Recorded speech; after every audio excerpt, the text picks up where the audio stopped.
What up? What up? Get the likes up.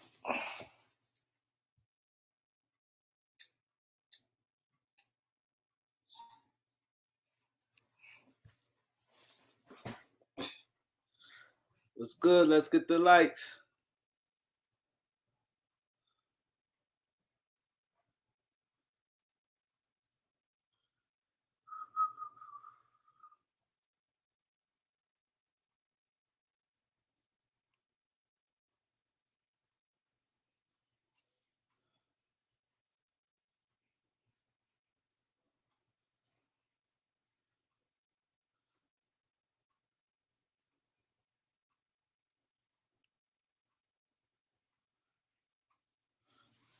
Tom was good. Yeah, we choking the game away.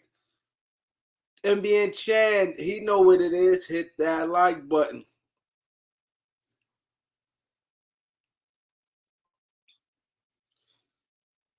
My boy Indy and Chan. 49ers, Lakers in the building. We about to do this interview. I need y'all to get the likes up. We about to do the interview. I just hollered at him. I need to get the likes up on our end with our peoples. Eric was good. Live wire was good. Let's get the likes up. My guest, I want to be able to have a nice amount of people here for the guests. You know, he has a channel. He doing his thing. It's gonna be a good interview. You know, it's gonna something different. We tried to do it earlier, but he had some things to do, so I went live. I'm gonna have to change the title on the other one because it's pretty much the same title. But I really need y'all to come to LA too, bro. You know, let's get the likes up. Let's get the likes up. Word. Let's get the likes. Yeah, we. What y'all think about the game, man? Eric, how you feel about the game so far, man? It's crazy. Like I'm telling you, Lakers cannot keep up. These young.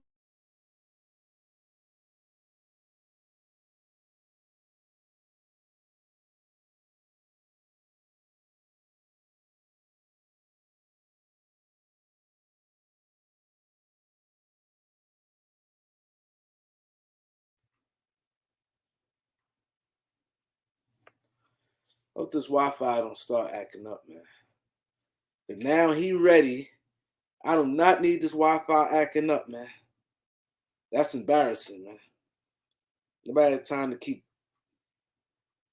going back and forth, man. I had to tell people to turn their Wi-Fi off in the house, man.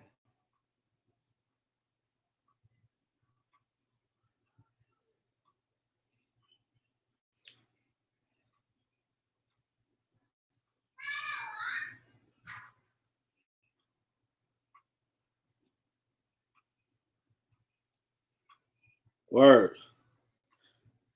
Yeah, I tell you, this was good. Lakers for life.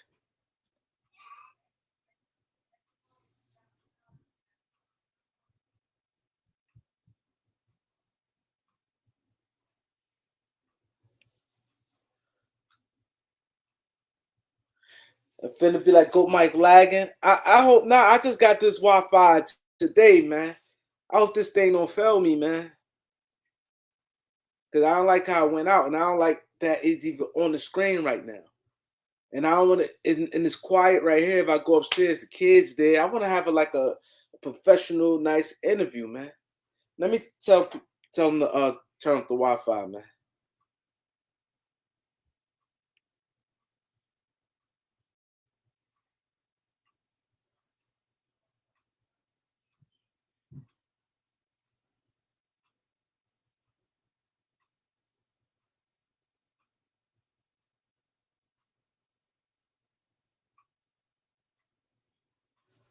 Word. Come on. This thing's lagging. I just don't like how it look. Ron got to make all of them. They ain't trading no Westbrook for no shot. Can you tell everybody turn the Wi-Fi off because Wi-Fi is lacking.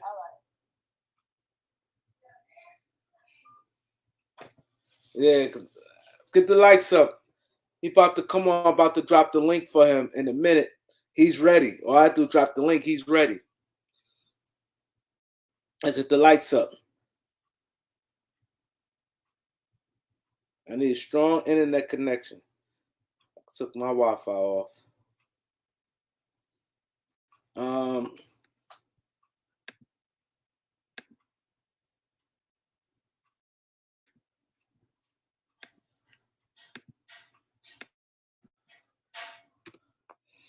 don't know. Right now, I dropped the link for him.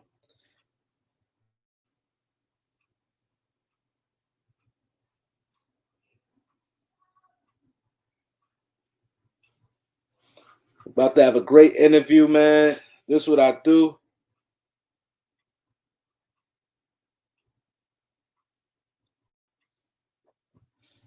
This is what I do. I do interviews. You know, it is great. You get to know a little more about the person. You know, I look at it like this.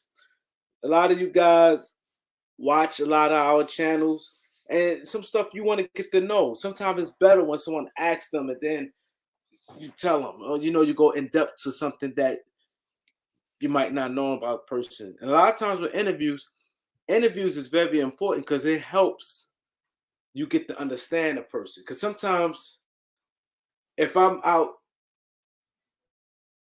video, it's more like me doing a job. I'm doing a video and I'm, you know, got to say what I have to say.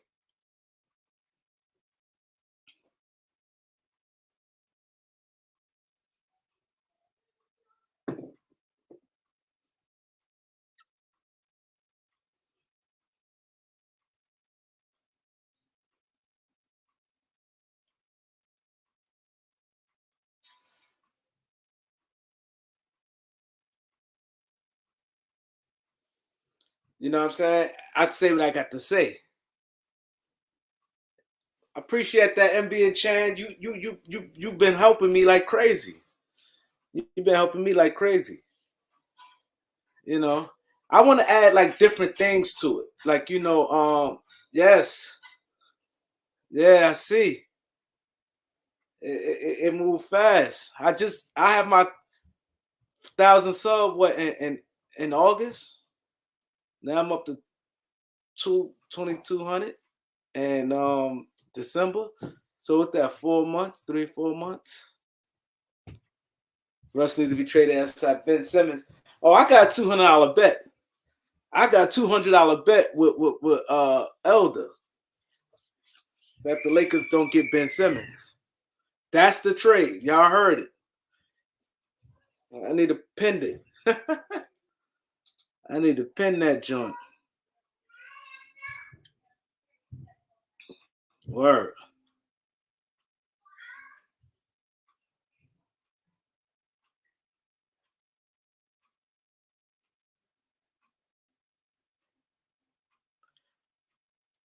I'm not saying I would take Ben.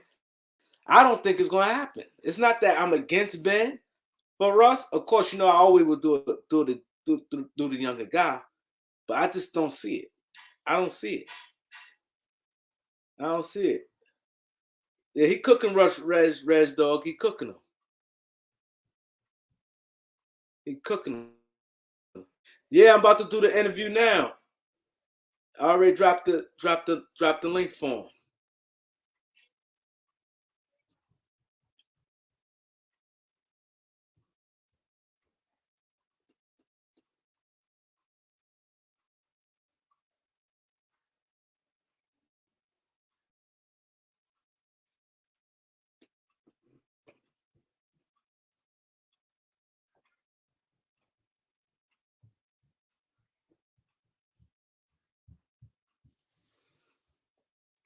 Word.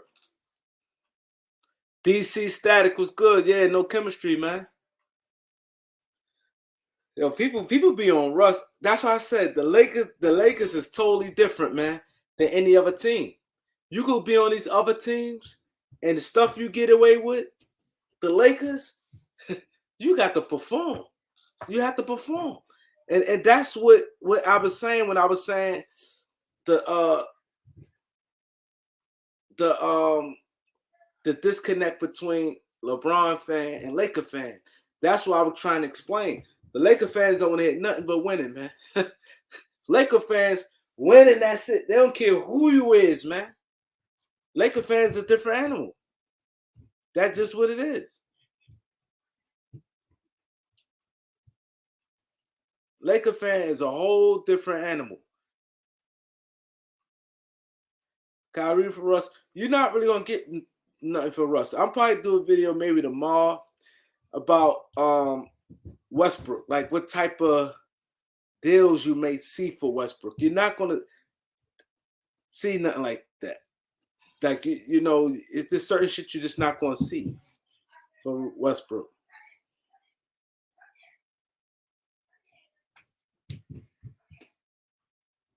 Yo, my boy Horton Tucker, man, he's struggling.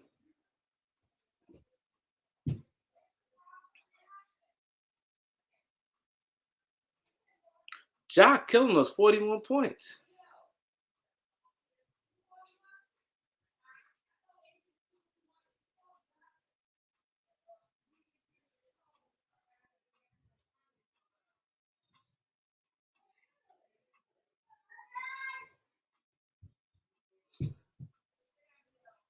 Russ for Buddy and Bagley. Sacramento don't want that. See, the thing is, the type of trade we get for Russ, I'm telling you how it got to be. It gonna have to be someone like on a bad, like a good player on like a bad contract. Like it gotta be something like that. Someone who not on a bad contract, Russ gonna have to pretty much fit in with that team. He said 2K need to upgrade Russ defense. That's just so Russ not the defender he was. That's the thing. We don't have the defensive guys that we had. Like guys is older. You know how hard it is to defend when you older for 82 games? Then practice, travel, then their personal life. When you get older and you got all them miles, all them years on, you know what I'm saying? It's not easy. You got a channel who Dragon. I'm gonna subscribe to you, bro. I'm gonna see what you're about. I'm gonna check you out now. This Wi-Fi. I'm gonna look you up and pin it.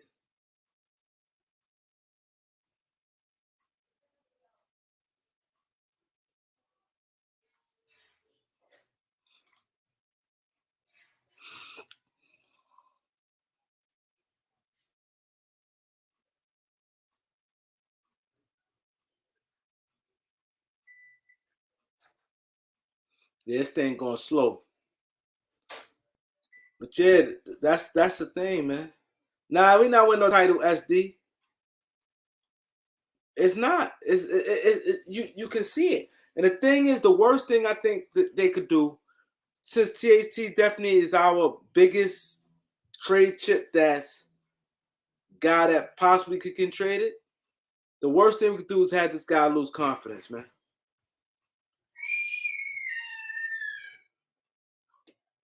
The worst thing we could do, have this guy lose confidence. I got 12 likes, man. I got 22. Can I get some likes, man? That's why it's slow. Can I get some likes? Can your boy get some likes?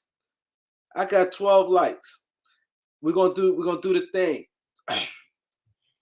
We're gonna do the countdown. Right? And I want to see the likes jump up. Rest in peace, Kobe. Kobe with the ball. It's 5 seconds.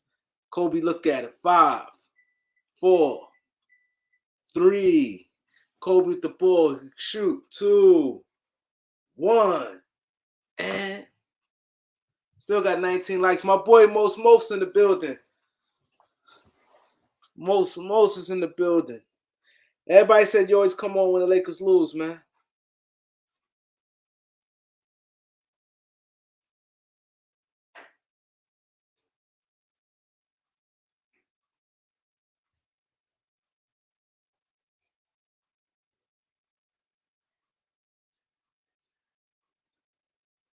Ernesto said THT trash.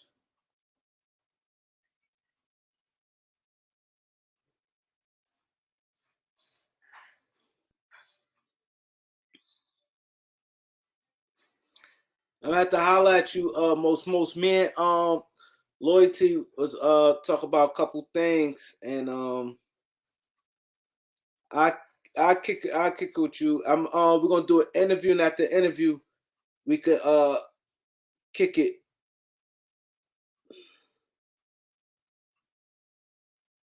I'm waiting for him to come. He about to come through now. FYF Sports.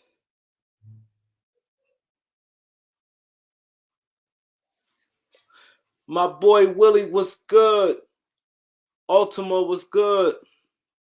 Amarion was good. He said, "I'm not." Hey, yo, you know what's crazy?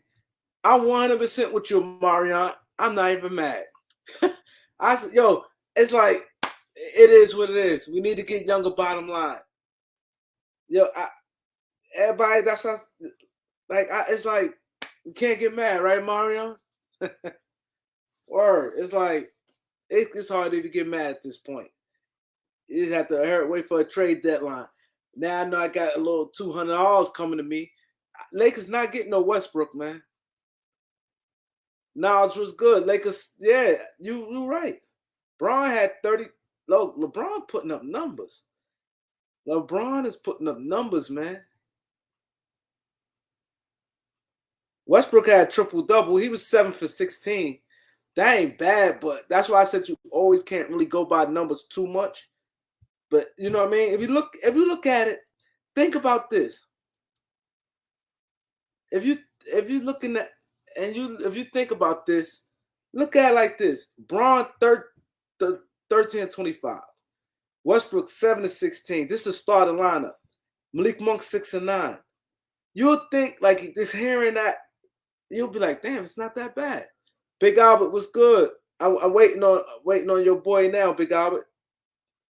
But Morant 41, 10 rebounds. 13 of 27.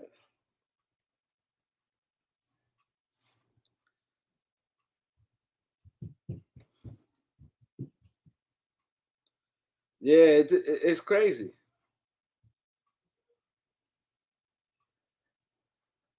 Exactly. We losing. If you think of a team with Braun and AD, you think no way we lose. At least we ain't get blown out on the road. Word. It's like Braun and AD. I mean, Braun and Russ should be enough. With Melo, Howard, Malik Monk. If you just look at the box score, you'd be like, how? Just look at the box score, not this looking at the lineups. You'd be like, how these guys lose? You look at it, you say Braun, Westbrook, Avery Bradley, Monk, Howard, Melo,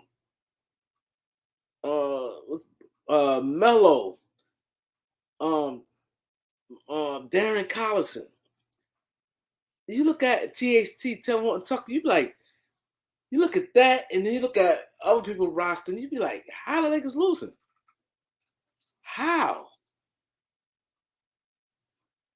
Go, Mike, your content boring. You need to.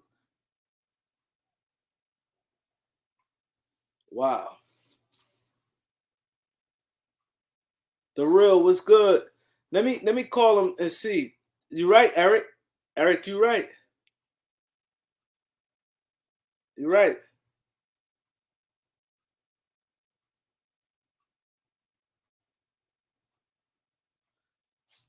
You 100% right about that.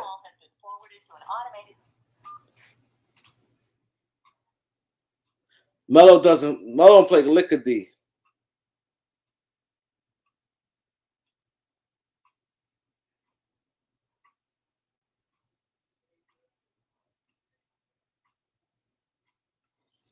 I don't say. Hold it down 1 second. Get the lights up, guys. Let's get the lights up. I ain't got no service, man.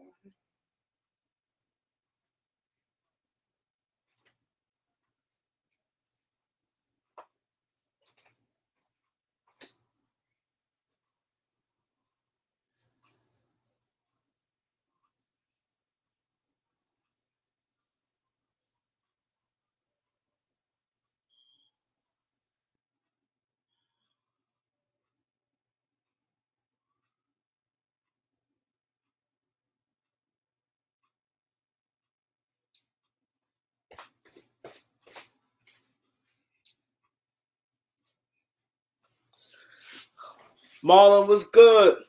Out of Dawn was good. Keep losing. Mellow old. He can shoot.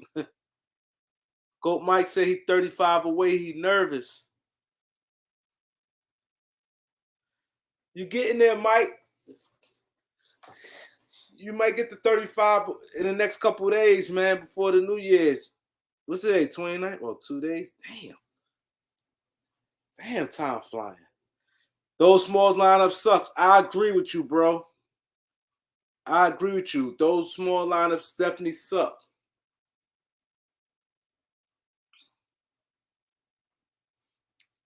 Those small lineups suck. I'm going to drop the link for him. For FYF.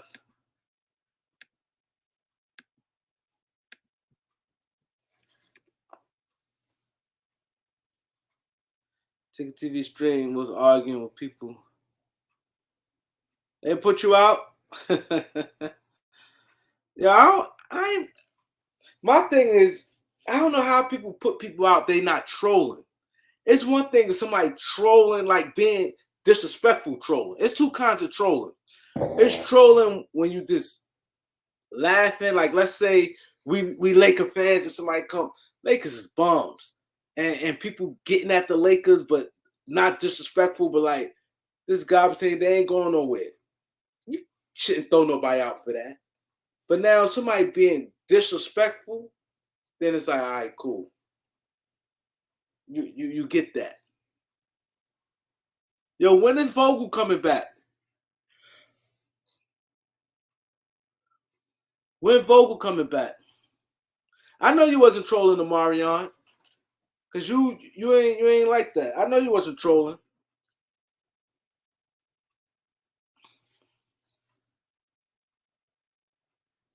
Exactly, they want flunkies. You're right. I can't do that. I'm not putting nobody out because they don't disagree with me or whatever. I'm not doing that. I think that's weird. You know, it's all right for people to donate to your channel and do all this stuff there. But so when they disagree with you, Vogel must be in bad shape. Yeah, I agree. I agree. He must be in bad shape. He must be in bad shape.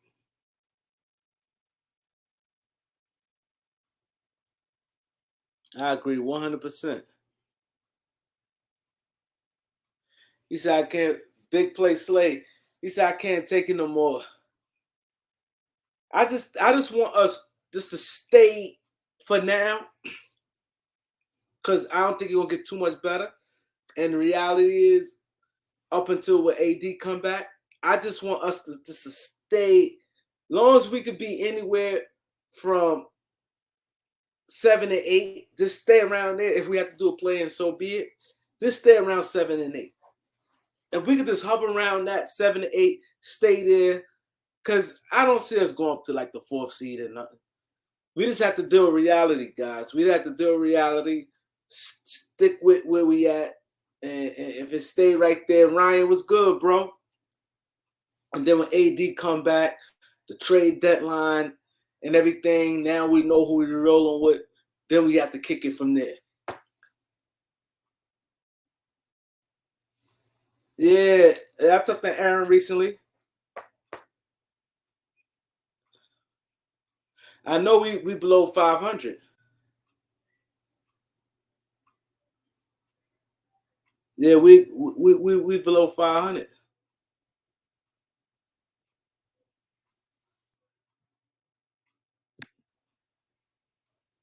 You know, we definitely below 500. It was good, Kareem. What's good? How you, Mike?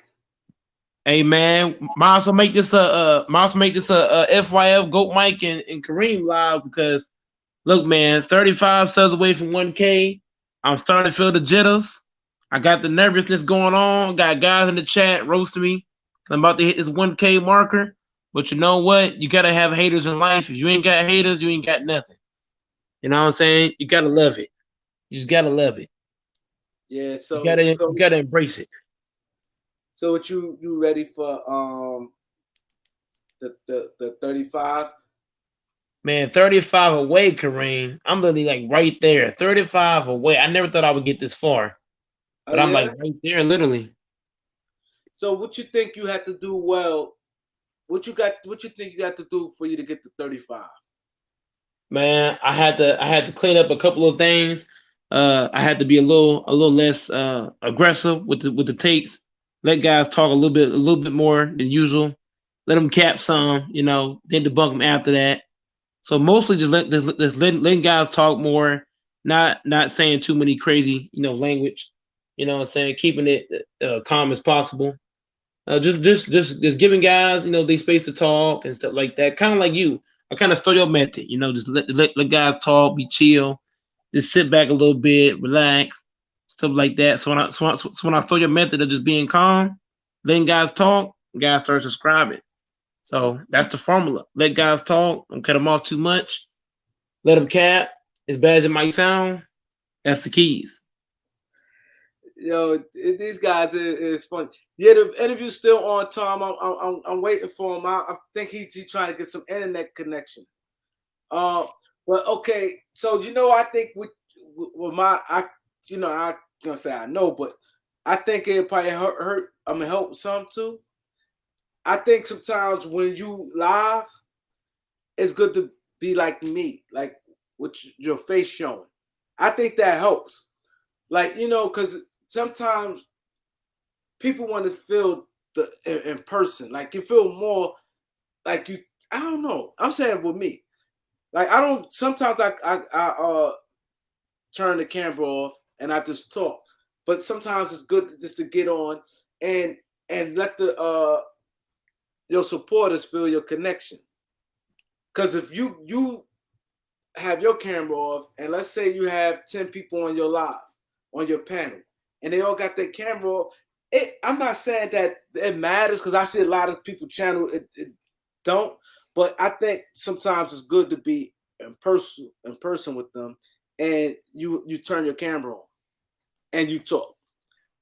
As I'm right, people, I could be wrong, but how y'all feel about that?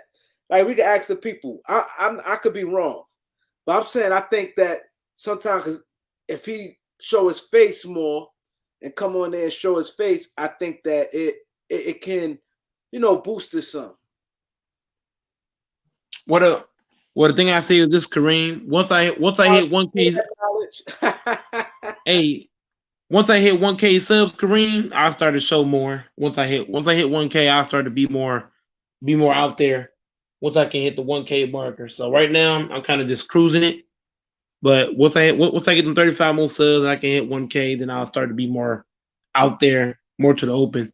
But I don't look too great, you know what I'm saying? I don't like, it's a lot of creepy stuff on YouTube, so it's kind of hard to show your face consistently because you got so many people out here that are just weird, and I don't roll that way, but it's an effort thing too. Everybody can't be Kareem, you feel me? Everybody ain't got no sky hook. No, everybody can't be, but what I'm saying, like Big Dog said, it helps. Like I'm just going on outside looking in. Like when I sometimes used to watch some YouTube guys and I watch, I think it helps because it's like you feel more of a connection. It's different from like TV and radio. Like you could get into watching an interview on TV. Like let's say if you watch an interview and it's on TV and you physically see it, then on the radio you hear it. To me that's my opinion. So GTM said face expressions means a lot.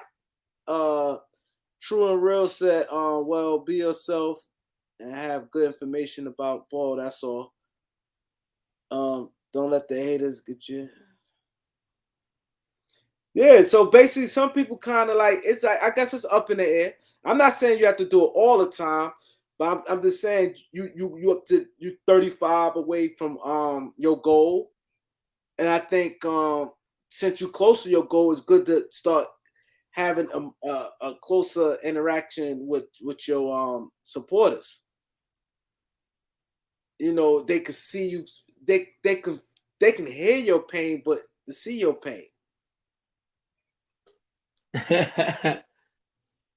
Well, I'm gonna definitely had a if I were to start doing like that, I would have to I wear think gold. you have to do it I, all the time. I'm just saying, like, because every time I watch you and I watch you, I never see you. I just see your panel. I click on your whole screen. Be nobody. That's why I ask people every now and then. But yo, turn your camera on. Like, I can't make nobody, but I'm like, yo, turn your camera on. Because I notice when I do have like the panel, and sometimes it'd be like 5 of us with our camera on, I see the engagement. It seems like it's more engagement. When I have like 5 people, we all got a camera on, we just talking, you know what I'm saying? Then sometimes people seeing the screen and everybody, this is like a blank screen. Because you figure you 35 away, you have to start and do some uploads. Don't always just rely on lives. Do some man, uploads. you know how many video, you know how many videos I got, man. I got more videos than lives. Oh, okay. I got way more videos than I got lives. It's not even close. My boy I Tom don't. interview. This guy, I don't know what's going on. I literally just spoke to him. You know what I'm saying, Kareem? I've been on YouTube for like 10 years. My first 9 years, I did all videos. Man, you've been on YouTube for a long time, bro. I've been on here a You're a long veteran. time. In my I got first 9 years, all I I did got was straight up nothing on you. videos. Uh huh. I got nothing on you. Man, man, you got everything on me, man. You got everything on me, Kareem. You got the sky hook. You got the fans. You got the viewers. You got all the stuff. You got the I'm I'm jump hook, the I'm pose waiting right move. now, GTM, for him. I'm waiting. I told him that they got people waiting. I ain't nowhere near your level, Kareem. I ain't nowhere near your level, man. I ain't close. I'm far away. Yeah, but you 10 years, you know more about this than me. Oh man, come on. I You might do. know more, but I I'm ain't you, new. man. Like you know how to navigate through YouTube. You know what I'm saying? You know, Yeah, now I mean, Raymond was good. Raymond Reg Dog was good, bro. West Side in the building.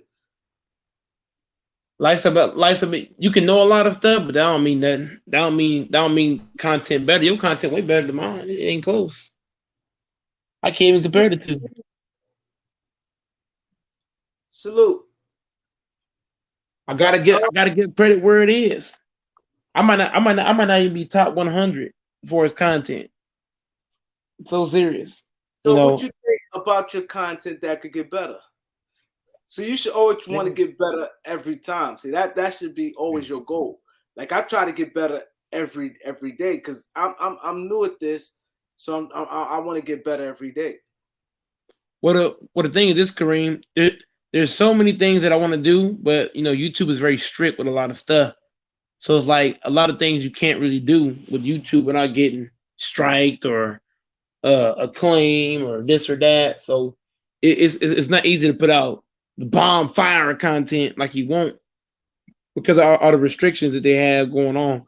So once I can figure out what YouTube will allow and what they want to allow, then I'll be able to go from there. But right now they're kind of biased. It's like you could put a video out about certain things and they're like, oh, you can't do that, da da da. You know, they're not very open. Like a Patreon where you can put anything and you good. You know what I'm saying? Yo, GTM on the it's crazy. I want to ask you more. I don't really know much about that. So could you hit me on my Instagram? Like I guess after the live is over or Oh yeah. tomorrow, whenever you have time. Because Mm-hmm. I was thinking about the clubhouse. I was thinking about that. I mean, even the clubhouse is pretty strict too. There's still a lot of things that you can't do. So I FYF thought, might come on here and tell you, oh yeah, it's all great and dandy, but you know, FYF he be capping sometimes. Not all the time, but certain stuff he cap. oh, yeah. But he Um, knows ball though, so I got to give him that. Steve, Steve, no. Steve, you know, like you just, I have to have different people opinion. Oh, okay. GTM. He say not that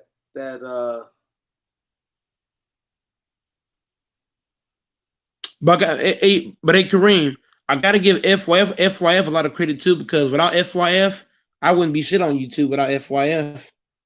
Oh, he helped you out? FYF helped me out a whole lot. When I was first starting in, when I first met FYF, I had like 30 subs. So FYF helped me grow a lot. So without FYF, you know what I'm saying, I'll probably be at like 40 subs right now, 50 subs. Wow. Dang. So I got to give FYF a big shout out. That guy is big time. I give him the utmost respect, and I used to go to all FYF shows, and I'm like a superstar on FYF's channel. I've had debates on there that I won. I've had rap battles on there. You know, so wow. I got a whole lot of fame because of FYF. That's why I'm needing to hurry and come on, because this is good things I'm hearing. And if you want to grow your channel, FYF is the guy. He said he empowered smaller YouTubers. Knowledge said, do a post show Bullis Gotti.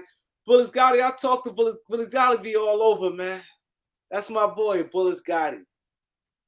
I like Bullis Gotti. I'm definitely gonna reach out to him again. Danny was good. See,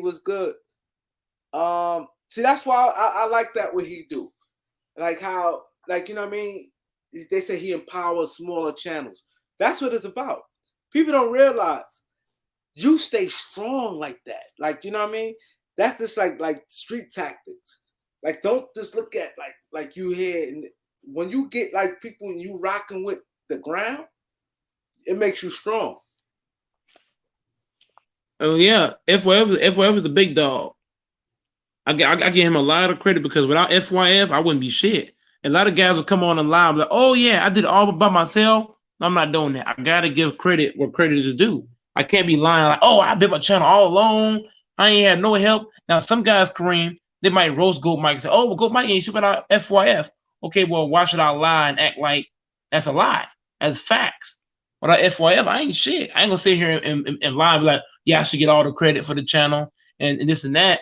Whenever guys say, oh, Gold Mike channel is all time great, I said, look, without FYF, I wouldn't be shit as a YouTuber.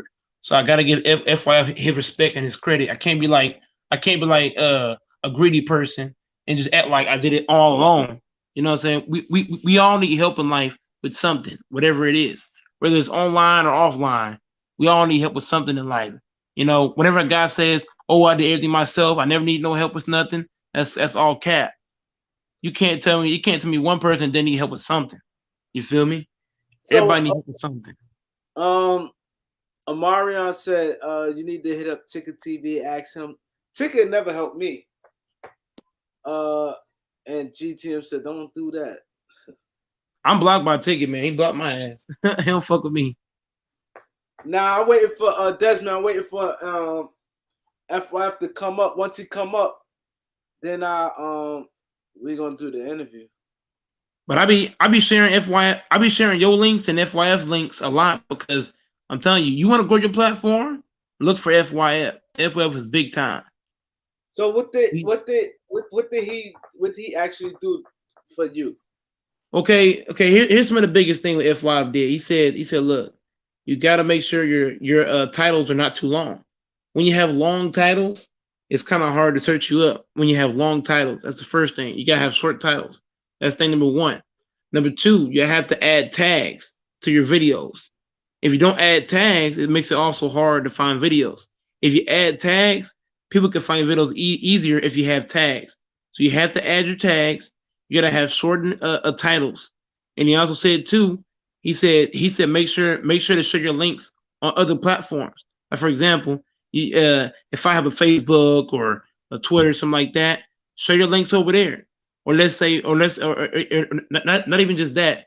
Let's say you want to bring out great topics. You don't want to have the same topics over and over, because whenever I first started, I used to always put out the same title over and over and over.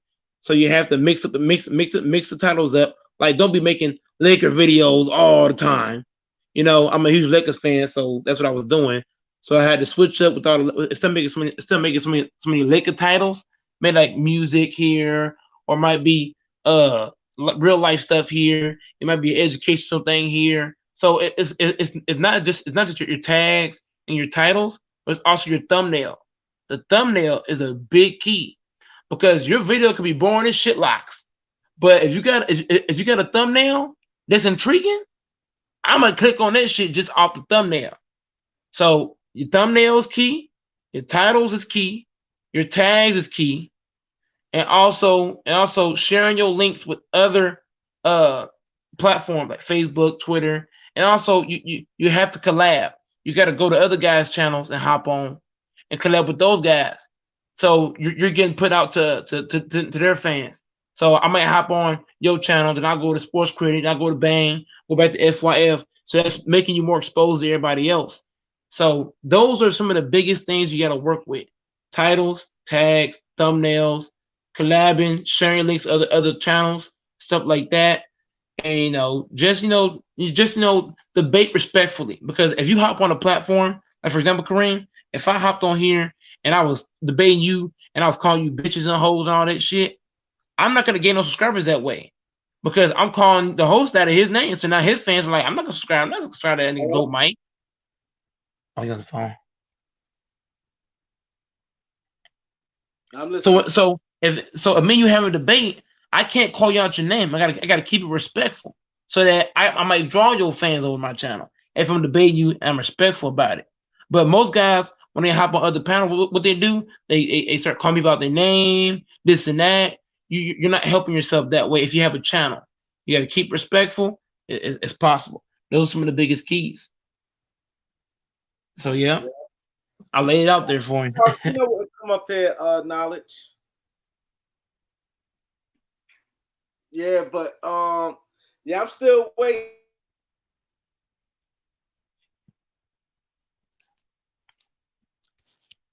Yeah. Hey, you know what, Kareem? The one thing I did wrong too is that I have ran off a lot of people off my channel. I'm supposed to be at 1K right now, but I ran off a lot of people. Kareem, the one thing you don't do, you have never run off no subscribers. I've literally run off so many people. It's crazy. I'm supposed to It's be been at 1K plus. subscribe. Like eh, recently, I dropped like 8 subscribers last week because when I did the video about I agree with Iman Shumpert. Oh no, I ain't talking about no 8, Kareem. I'm talking about I have ran I, off. I ran off that's like still, 25. but that's a lot in one day. That's one day, and then But I I ran off lost. 20. I've run out 25 more than one time, Kareem. I've run out 25 or more in one day more than once. So I could live with 8, but 25, that's a lot. I run off 25 plus more than once. I'm supposed to be past 1K, Kareem. I could live if I lost 8, but 25, that's really bad. Uh, When you lose I 25 or more than once, I didn't do that, but like I said, I lost 8 in one day last week, and I nah. lost like a while ago with the about LeBron James a couple of times. You know, Mhm. You can gain subscribers easy, Kareem. You live in New York. All you gotta do is go to the big spots and be like, hey man, I got this sky hook. Subscribe to my channel, man. You see what I'm saying? I don't live in no big town place. If I was in New York or if I was in LA, I could gain a lot of subscribers that way. But man, you so live in New York, man. you'll just walk up to people you don't know and just tell them to subscribe to you. Man, I don't got nobody down here that really watch YouTube like that. Most It's of the not. guys like, huh? There's a lot of people. I don't know if they watch it like that. Man, See, down here, everybody's thugs. Everybody want to be gangsters and shit like that. you got a lot of people from your job subscribe. Man, at my job, I got a bunch of thugs. Like all they care about is thugging. That's about it. Thugging and effing. You know where that goes. Thugging and hoeing. That's all they care about. They don't care about nothing else. They saying Dallas is a big city. You live in Dallas or outside of Dallas? I live like towards the far side of Dallas, like going towards Oak Cliff. Oh, so you don't live in Dallas? No, Oak Cliff is actually in Dallas. It's like it's like either in Dallas or it's like just outside. It's not far from Dallas. It's not that far. If you drive 10 minutes down the road from Oak Cliff, Dallas is probably right there or some shit. It ain't too far. It's pretty close. Oak Cliff and Dallas is like probably neck and neck or some shit. Now right now I'm going off the dome. I don't really pay that much attention, but I'm going off the dome. Wow, that's crazy. But I'm just saying, Kareem, man, if You I was said in New York, talk more about Luca, you get more subs. oh man, hey man, on my channel, Kareem, if you let everybody know, we talk about everything. We go from Luca to fucking Trey Young. It could be from that to real life shit. Like we go all over the place. My channel, it was a guy. He said it was a guy on my channel. He said I thought you had a basketball channel. I said, sir, this ain't no basketball channel. We talk about everything. He was like, what? You talk about everything? Yeah. We don't just talk ball over. We talk about everything. You know what you? I think what you this is my opinion. I think Mm-hmm. you like you got a dope name, Goat Mike. Mm-hmm. You should promote it more. Like right now, you came in here. I am Goat James. Oh, this is my backup account. You should always go stick to Goat Mike. That's No, who no, you. no. This is my backup account. This is my backup. I'm on my second phone. So whenever I switch phones, it goes right over to my second account. My first account is Goat Mike. My second account is Goat James. It just sound weird. Cause you close 35. You figured just try to get like 5 subscribers a day. Like you have to just try to figure, like you said, I think you're on the right path. You come on here, you on other platforms. You know what I'm saying? Man, if I was in New York, I'd have been at 1K. I know a lot of people in New York. I Yeah. go over there, I'll be at 1K. No time. I Wow. got too many homeboys over there. I'd have been at 1K. I would have like, hey, subscribe my channel. What? Subscribe? Okay, I got you. Boom, boom, boom. I'd have been rushing to 1K. Yeah. Yeah, got some homeboys over there. Where? What borough? Over there by the New York Stadium. Well, what stadium? It's right by the They live right by the New York Stadium.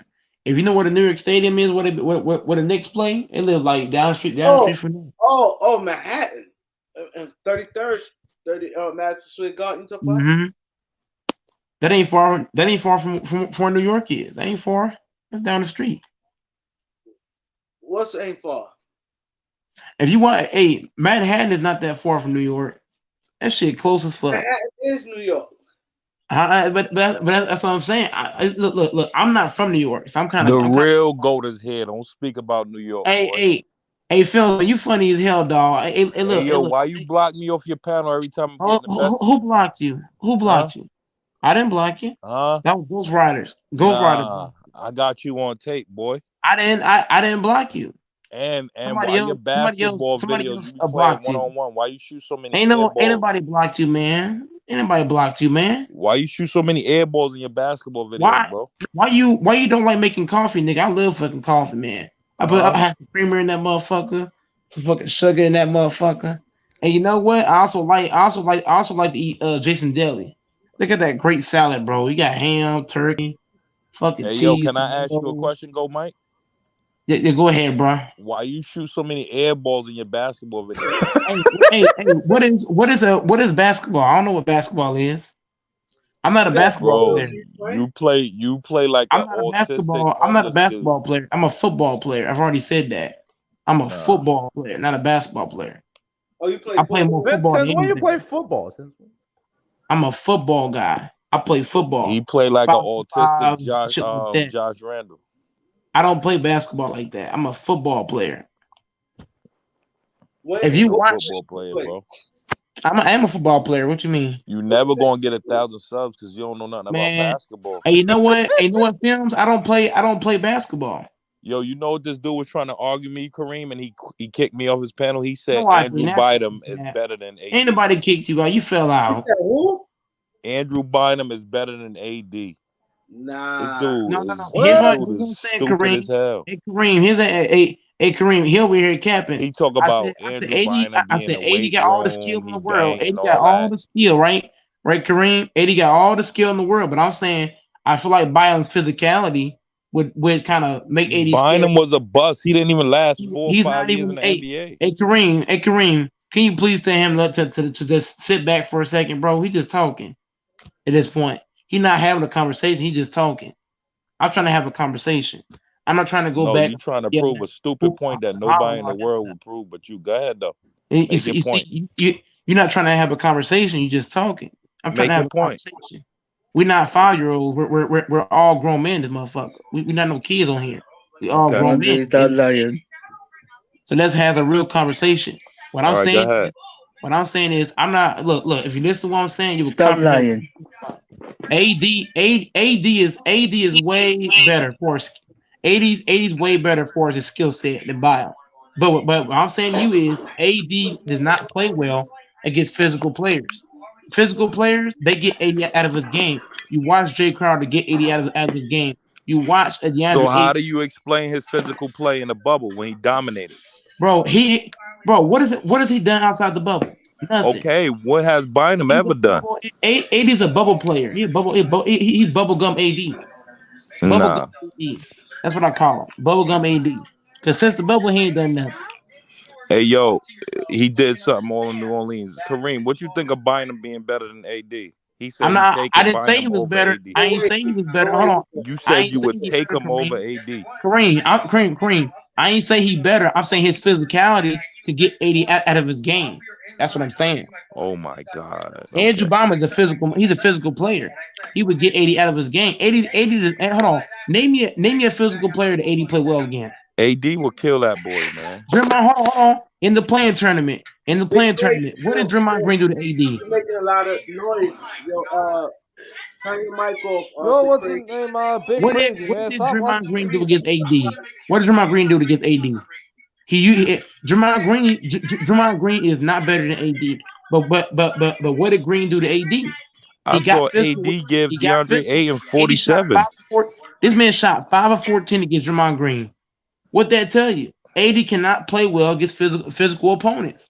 He's not about that life. So you taking one sample size, one No, play. Ain't no one sample size. I can point multiple occasions. AD has struggled against anybody physical. So Anybody what about physical. Andrew Bynum? What about his career? Andrew Bynum. Hold on, bro. What I'm saying, even a Dennis Rodman could punk AD. Anybody physical could Okay, punk you AD. only arguing Ben one Wallace can point. do that. Talk about Ben his Wallace, weaknesses. Talk Dennis about Rodman, Bynum's. Scottie Pippen. Anybody physical can punk AD. Gary Payne can punk AD because he's soft. He's not about that light. 80 got all the skill in the world. 80 is very skilled, but he's soft. He made of Loyalty. glass. To your point, his one thing is the same thing like AD injuries. Yeah, but his That's career because was he's cut soft. way short. He's soft. He got all the skill Yeah, in it's the world, facts. but he's No, it's soft. facts. But Bynum career could have been awesome if This it was this man got his Andrew What? Bynum. injuries. What? Andrew Bynum was, But the argument is why would you take Andrew Bynum over AD? here's Couldn't why. you take somebody Here's else? why. Here's Well, why. Like I've told you, I disagree. I'm taking Bynum because of physicality. What Bynum's Bro, you physicality? physicality. Have know you how seen many him you know I'm how not play? many gonna take big no men are soft more man. physical than AD? AD. Why should I? I Why should I take AD? disagree. Hold on. Have you seen Bynum play? Are you Why serious? should I take? Why should I take AD This is why when your AD can't channels take don't get no contact? subs. I I People need will a just guy. take leave. AD over Bynum any day. I need a guy to take contact. I don't want no guy that's got all the skill in the world. You see, that's what's wrong with today's day. All y'all care about is a guy that's skilled. Oh, he got a jump shot. Oh, he got dribble moves. KG was Oh, he got skilled. post Duncan was moves. Oh, skilled. he got this. Everybody Bro, was skilled. What are you AD trying to is say, man? AD is not Hakeem was tough. skilled. He wasn't I'm no looking at banger. you, Hey, bro. loyalty. I don't hold on. I If ain't I was saying doing the Gil is draft, right, but he does have a point. But you I still don't care haven't about. Hold on, argued. bro. Hold on, bro. Said, I'm from the old you will school. take Andrew I'm from Bynum the over old school. KD. We don't care If about. you We from don't the care old about. school, Hold you on, will know bro. What Hakeem. old See this school? shit? What? I can never talk with y'all, bro. That's why I can't hop on the panel like that. But you still You all haven't talking above argued your me. All point. right, You Tom, said let you him will Y'all talk. just take. Let him yapping. talk. Just Let him all just talk. yapping. Go ahead, bro. Just yapping. Learn You basketball. said you will take Andrew Bynum over AD. Learn You still basketball, hasn't please. explained Y'all why. don't want to learn basketball. You see this shit? Y'all won't learn basketball. Go You ahead, say you talk. don't know what basketball Talk. is. Go, Man, Mike. Talk. anybody taking that Let for him talk, Tom. anybody think AD could last in Bynum's era? Y'all smoking dope. Bro, AD cannot fuck with Bynum in the fucking paint. He can't fuck with Tim Duncan. He can't fuck with fucking KG. He can't fuck with Bynum is Paul not Gasol. from that He era. Are can't you do it. serious? Tom, let him talk. AD's made out of glass. He can't take no contact. Any contact, he crying. Oh, you hit me. Oh, I can't breathe. Oh my God. Oh my goodness gracious. He All got right, all the skill you in the world. made your point. Go, He got Mike. Now all let somebody this else man talk. got all the skill, but he ain't got no toughness, no heart, no dedication. None of that shit. But you said AD couldn't make it in this era. Bynum couldn't even You make it in put his own era. you put 80 in that era, he'll be on the ground crying every fucking Bynum didn't even make it in his own era. Hold on. What are you trying to say? that's Andrew fucking Bynum cap. era. That's Andrew cap. Bynum didn't play that long ago. What are you talking about? Andrew Bynum's toughness will punk the fuck out of AD. Since when AD will Andrew not take. Bynum is a tough AD player? You ain't gotta be taking no serious, jumpers. man. He ain't taking no jumpers on Andrew Bynum. That's a fact. He not, bro. Since when He's not Andrew about Bynum is that. a tough player? You gotta be serious. Anybody taking up for AD, bro? You sad as fuck. AD Go, all the Mike. Can I skill. ask you a question now? Man, go ahead. It better be pertaining to It this. ain't gonna stupid. It ain't gonna be stupid. Listen, Hakeem Olajuwon was finesse. He wasn't bang. He had skill. Hold on. Your ass is capping right now. Hakeem Olajuwon. better than AD. He got better footwork. All right, but you He's said got better talent and post skill. moves. You not taking. No, bro. Hakeem is physical. What you talking about? Hakeem fought against animals. Look it up. I know that. Hakeem fought against lions. Look it up. Look that shit up. Hakeem is a dog. Hakeem ain't afraid to go down there and fucking bang with the big dog. He's not afraid of shit. He's not afraid of contact like AD. You don't see Hakeem taking 45 fucking mid-range jumpers. You see Hakeem in the post going to work. What are you talking about? I watch Hakeem. What the fuck? Who refuting you? Hakeem's way better than AD. You still haven't argued your point. Go, Mike. You said How dare you put Hakeem in the same sentence with AD? You said you wouldn't take skill. over AD. You still haven't explained that. That is disrespectful to put. That is so disrespectful. You put Hakeem in the same conversation with fucking AD. And he answered his own question, man. I should call 911. Wow, I'm gonna call 911. That's go, good. Mike. Can I ask you? You still not arguing your point. Go, Mike. Hold on, Tom. He did a good job answering that question. Let me ask him another one. Yo, when you start your podcast, right? You'll have like 10 viewers, but then you start talking like this, niggas leave, and it be one person in there, just you talking to the You're not screen. talking basketball. I'm talking basketball, sir. You're talking talking basketball. You're not talking basketball. I'm talking straight up basketball. And you answer your own question for 30 minutes. Go. I'm talking basketball. Hold on. Who else got a question on the panel? Who else got a question? Go, and you answer your Who else got a for question? 30 minutes. Go. Who else got a question? I got a question. You watched the game tonight. What was the biggest reason why we lost tonight? The biggest thing tonight is Russell Westbrook. He lost the fucking game tonight. Russell Westbrook, yes. Man, we gotta Russ chill, lost the goddamn bro. game. I ain't watched the game, Reem. I would bench Curtis. Whenever I agree with you. I agree with you. They don't go, Mike. 7 points. Yeah, he right. I just wanted to see if he was right. The bench. Russ lost the game Westbrook. It's the bench. The bench no, like fam. I said God. this. I came in on the chat right before Kareem got off. I said, "Did you watch Skip and Shannon yesterday? Even though they said we beat Houston, it shouldn't have been a close game at the end. It was close because of Russell Westbrook turnovers. LeBron went out. We was up 13. Russ turnovers, missed layups. Yeah, they had the same amount of turnovers, but Russ was way more crucial. And he gave up 40 points to John Morant. So that's the game. And then tonight's game, we was up in this game, but Russ kept turning the ball. We're taking bad shots. Man, Russ trash, bro. If you're LeBron, on to basketball. Can I ask a question to Reem? How you doing, Reem? This fitted. I just came back. What up, my boy? Question for you. When that dude FYF said that it's a guaranteed fact that we're gonna trade for Ben Simmons, how you feel about that? The way Russell is up and down, is that kind of like you think that we'll be desperate just to move him? Who you asking that question? To Kareem. Kareem. So will we be as desperate as Philly is to trade Ben Simmons as we are with Westbrook? Knowing his contract is really it's healthy. I think it got to be a million, 3-team trade to pull it off. Somebody else got to want Russ because Daryl Morey, the Philly owner, he don't want Russ. He had him in. Who's gonna want Russ? His trade value down. His trade value is down. Who's gonna want him? That's why I asked the question for Reem because I think No one. we're gonna be desperate. I think Kareem ain't know that though. No, but we can be desperate. No one. That doesn't mean somebody's gonna take His Russ. trade value is down though. His trade value is so No one's gonna take. No one's gonna take Russ at this point. No one. His trade value is too low. Russell, the only superstar that me and Callie wide open layups. You know what though, Kareem? To LeBron's fault tonight. And it ain't his fault because it's hard for LeBron to get the game in control and then got to come in the fourth and get it back under control. But he dominated that ball too much in the fourth. And like Russ is caught between letting LeBron go, so he was like lost in the fourth. So when he finally do make a play, that's why Russ turned it over. Like LeBron, he just ball stick too much in the fourth. I'm sorry, Lord. He was tired. No excuse, but I got you. I feel you, but no excuses on Russ. That's what he's known for. Nah, it's no excuse on Russ. I'm just telling you. Yes, that's what he's known for. Fourth quarter LeBron is a ball hogger. Forcing. Man, you can't blame LeBron. But you know, I didn't say blame LeBron. See, last night versus Houston, a lot of games to do it. No, but fam, LeBron is a ball hogger. Yeah, last night they ran an action with them two in the pick and roll. Tonight, I seen that. Hold on. Let's do the interview. I've been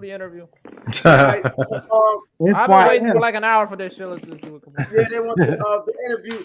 So guys, come add y'all back on the link. What's up, FYF? My boy. Yo, what's good, yo? FYF don't know nothing about sports. Do y'all interview though? Man, FYF, man, genius at basketball, man.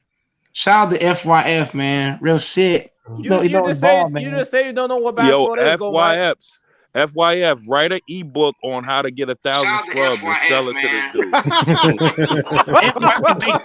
FYF can make your ass. Oh man! Why are you doing this, man? FYF can make your ass on basketball. Don't go to bed, yo. Lord, you gotta take a nap, bro. I'm tired of FYF gonna bake your ass. Hey, yo, FYF, sell us do the ebook, bro, on how to get his first 1,000 subs. Easy work. FYF no ball, you don't. All right, let them talk. I'm getting out of here, Kareem.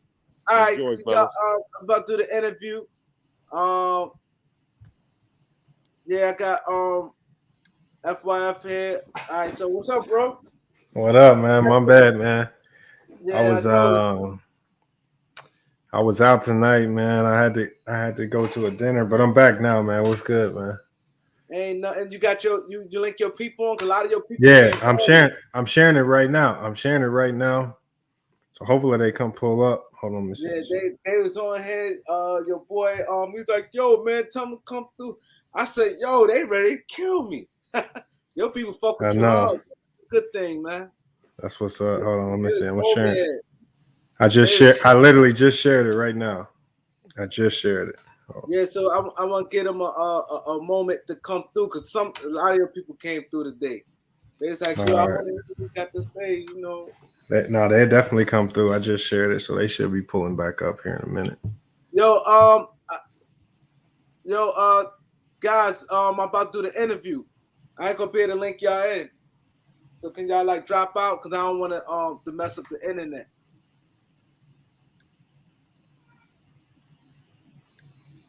Y'all, yeah. So what's good? Y'all had a good dinner today? Yeah, I went to a little steakhouse down here in downtown Phoenix. It was cool, man. My girl's parents was in town, so we took them out. So it ended up being pretty solid. Hold on, my bad. I'm looking down because I'm sharing this thing. Yeah. I know. That's what I'm trying to get everybody. Yeah, I'm trying to get the people. DC, Big Crazy, and Tom. Can y'all drop out? Can y'all drop out? DC, Big Crazy, and Tom. Can y'all drop out the link? Thanks, because I don't want to mess up the Hold on 1 second. Let me do something real quick. Hold on. Now listen to the interview, DC. doing the interview. Big Albert was good. It's coming right now. When it's over, we can get back. We get back to it. All right, good. I just pushed it out there. So again, hopefully they pull back up, man. We should be solid. Yeah. We should be solid. What is like 80 degrees in Phoenix? Nah, right now it's December, man. Matter of fact, let me look at my phone. It's actually right now it's 55 degrees right now in the evening. Damn, it's like 50 for us today. Yeah, but that's nighttime for us. That's our nighttime temperature. So during the day, it's probably like 75, 80, probably when the sun's up at its peak. Depending on, just depending on the day. But yeah, it's usually warm enough to where I can work out outside. I can get my workouts in, whether it's in my garage or whether I go on a run or whatnot. Well, you still work out. That's good, man. That Phoenix, man. It's hot. We have a few people from Phoenix on my channel come through. Yeah, I got a few subscribers out here in Arizona, but it's not many though. Most of them is in the Midwest. Most of them in the Midwest, but that's where I'm from is the Midwest. So yeah, I see. We definitely gonna get into that. People get to know you. For the people in the chat, it's Winter Wild. Yeah, I do interviews. I have a podcast, The Beat 139. We interview a lot of celebrities. People want to come up. So my reason for interviewing him, because I like his channel. I respect it. That's what's up, man. Nah, yeah. I think I found you through Go Mike, which is crazy. I found you through Go Mike. Yeah, that's how, because I would always hear Go Mike talking about this dude Kareem. He was either beefing with you or giving you your props. One of the two, man. I was like, who is this dude, man? So then I ended up finding your channel. I was like, yeah, it's pretty solid, man. That's what's up. Yeah, and it's crazy because he speak highly of you. He was just talking. He said you helped him out a lot. He said you told him the ropes. He said you helped him out a lot. Like far as a lot of things you're doing. A lot of people in the chat. That's why I said it's big and it's important because a lot of people, the respect level you have, people was like, yo, you help out a lot of small channels and things like that. So Go Mike actually did a lot on his own, man. Like Go Mike, I always told people, I was like, man, Go Mike, I said, you're gonna be the first to go viral out of all of us. So I said, you're gonna do something crazy on stream, and it's gonna end up on Sports Center one day. So I said, you just gotta keep grinding, man. Yeah. He know that too, man. I've been telling him that, so that's why I always pull up over there, man. I said, when you hit that meal, man, I'm gonna need some. I'm gonna start clout chasing you when you hit a meal. Nah, you just gotta network. I definitely could see him because he's entertaining and he comes on. He has a lot of energy and he's hungry. He wants that 1,000 subscribers.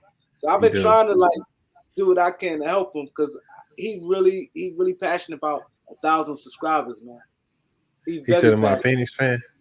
No, I'm not a Phoenix Suns fan. No, sir. Not a Phoenix Sun. I'm a Portland Trailblazer fan. So. Wow, my nephew.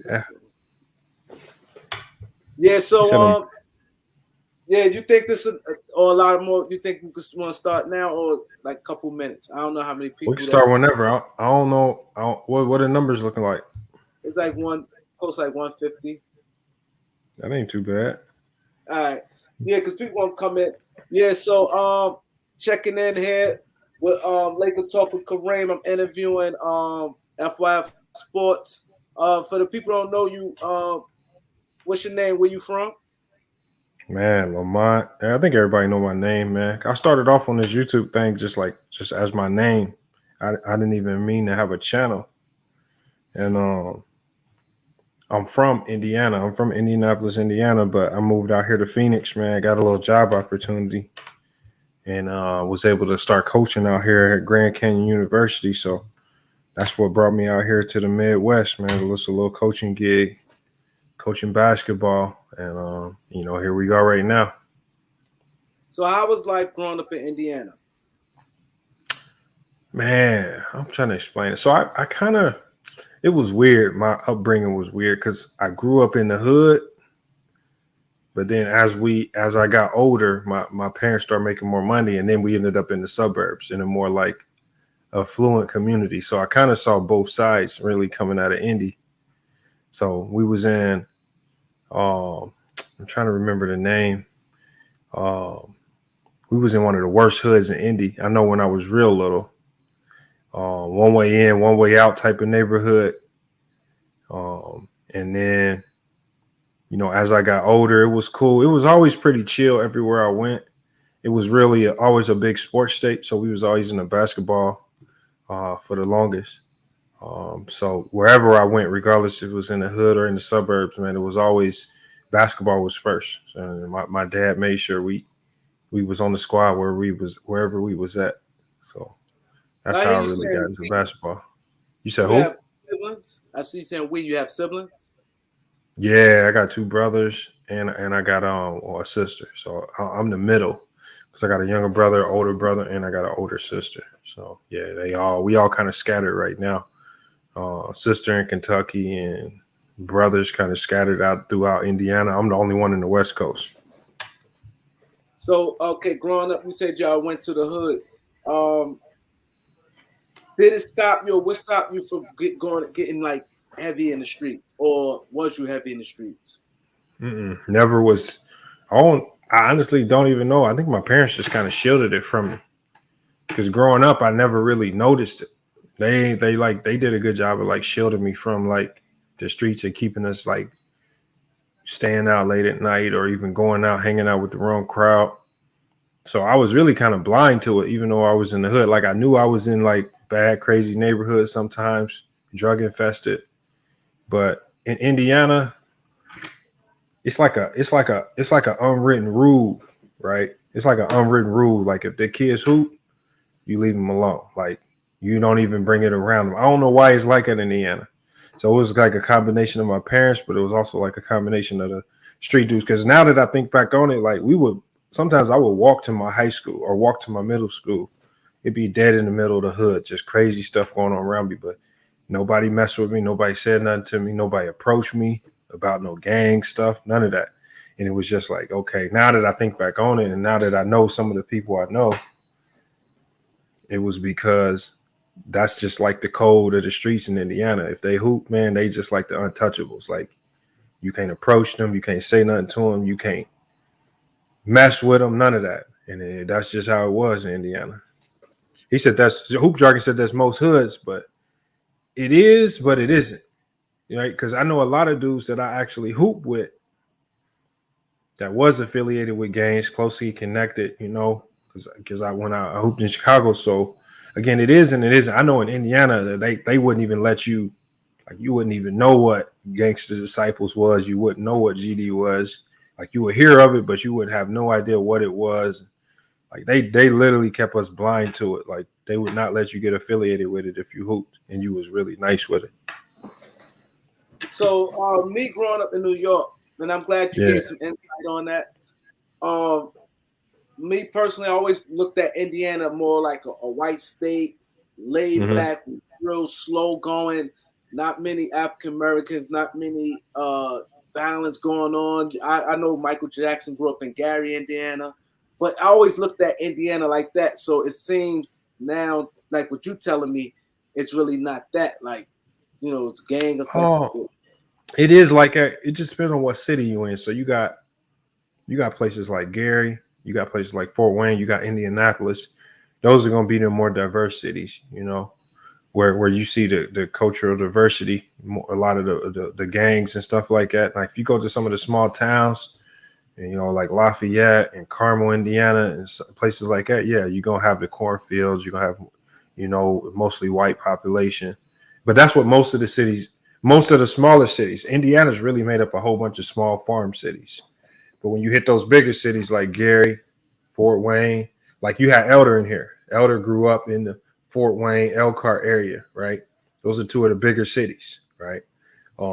Me, I'm in Indiana. I'm in Indianapolis, the biggest city in Indiana. And then you got places like Gary, Indiana, where you got a couple guys in the league that's from that area. So it just kind of depends, man, where you grow up at and what you do with it. But basketball wasn't really respected outside of those three major cities. If you hooped outside of those three major cities in Indiana, nobody respected it. It wasn't respected like that. Wow, because man, Elder talked earlier. I didn't know he's from Indiana. Yeah. I saw him play against a lot of guys, Damon Bailey, and guys like that. And he told me he coached the AAU. So you said, so did you play ball growing up? Yeah, like, I played ball. You played? Yeah, so I obviously started in middle school, did the AAU circuit in Indiana. So in Indiana, and hoop jargon, I think might be familiar with it. I'm not for sure. I know Elder's definitely familiar with Speece. Speece is like the major sponsor of like AAU teams throughout Indianapolis and Fort Wayne. So I was on a Speece basketball team. And then went to high school, obviously. Boom, went to high school. And obviously at the college levels, did a little bit at East West University. That's an NAIA school. Then I transferred to Chicago State. That's a D1 school. And then after that, that's when you got to move to the next level. And I just wasn't. I wasn't cut out for the next level. I didn't have a height order game, so I had to shut it down after that. Man, I had to hang them up. So what got you into coaching? Man, coaching. I got into coaching on accident, man. So I leave. I'm done with college. I ended up getting in grad school. So I re-enrolled because actually my college journey started off as a freshman at Purdue. Right. So when I'm a freshman at Purdue, obviously, as many of you guys know here already, Ticket TV made it public information. I ended up getting in trouble my freshman year at Purdue, which actually was like a blessing in disguise because I ended up leaving Purdue, going to the NAIA school because the basketball coach at East West University, he was like, look, man, I see the trouble you got in at Purdue, man. We saw you in high school, man. You should be playing somewhere.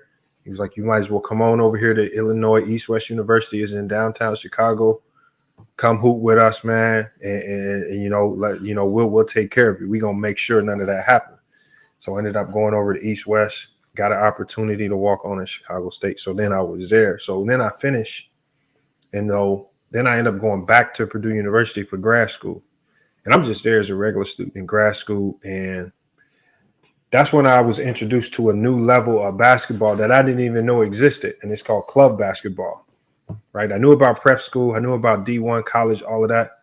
But then we have club basketball. Club basketball is like right below the D1 level. Most D1 schools have something called a club team. So it's basically a feeder team for the D1 team. If they need walk-ons or local players, they usually look to their club team. And when I was at Purdue University, they had just started their club team up. I was actually just hooping with a lot of these guys. They knew I was older. I was in grad school, and they was like, look, you played. Why don't you just volunteer and coach us? Because the coaches they had to step away. They was like, why don't you just come help us out, help us finish the season out?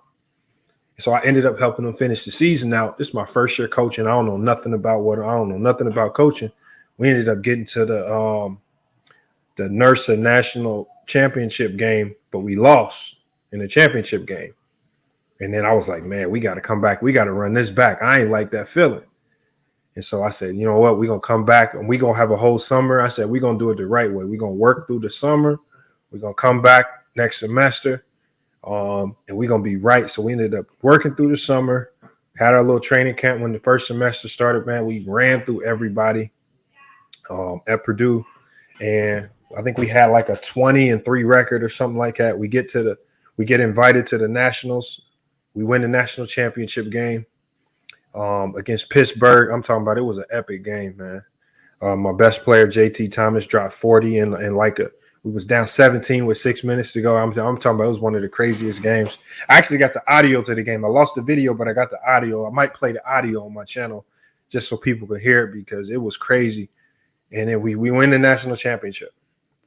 And so now everybody looking at us, Purdue looking at us, everybody looking at us. And so Purdue was kind of playing us to the left for a minute. Like, y'all ain't nothing. Y'all just a little club team. We win the national championship. Now they want to dip their hands in how we run our team, where we can train, how we can train, when we practice. And they start trying to do too much. and it really started pushing all the best players away. They was trying to charge them too much to play, and it was just ridiculous what they was trying to do. So that's when I was like, you know what, I'm gonna just step away. But actually, it was at the perfect time because me winning the national championship opened an opportunity up where Grand Canyon University, they reached out. They were like, yeah, we saw how you coached in that series.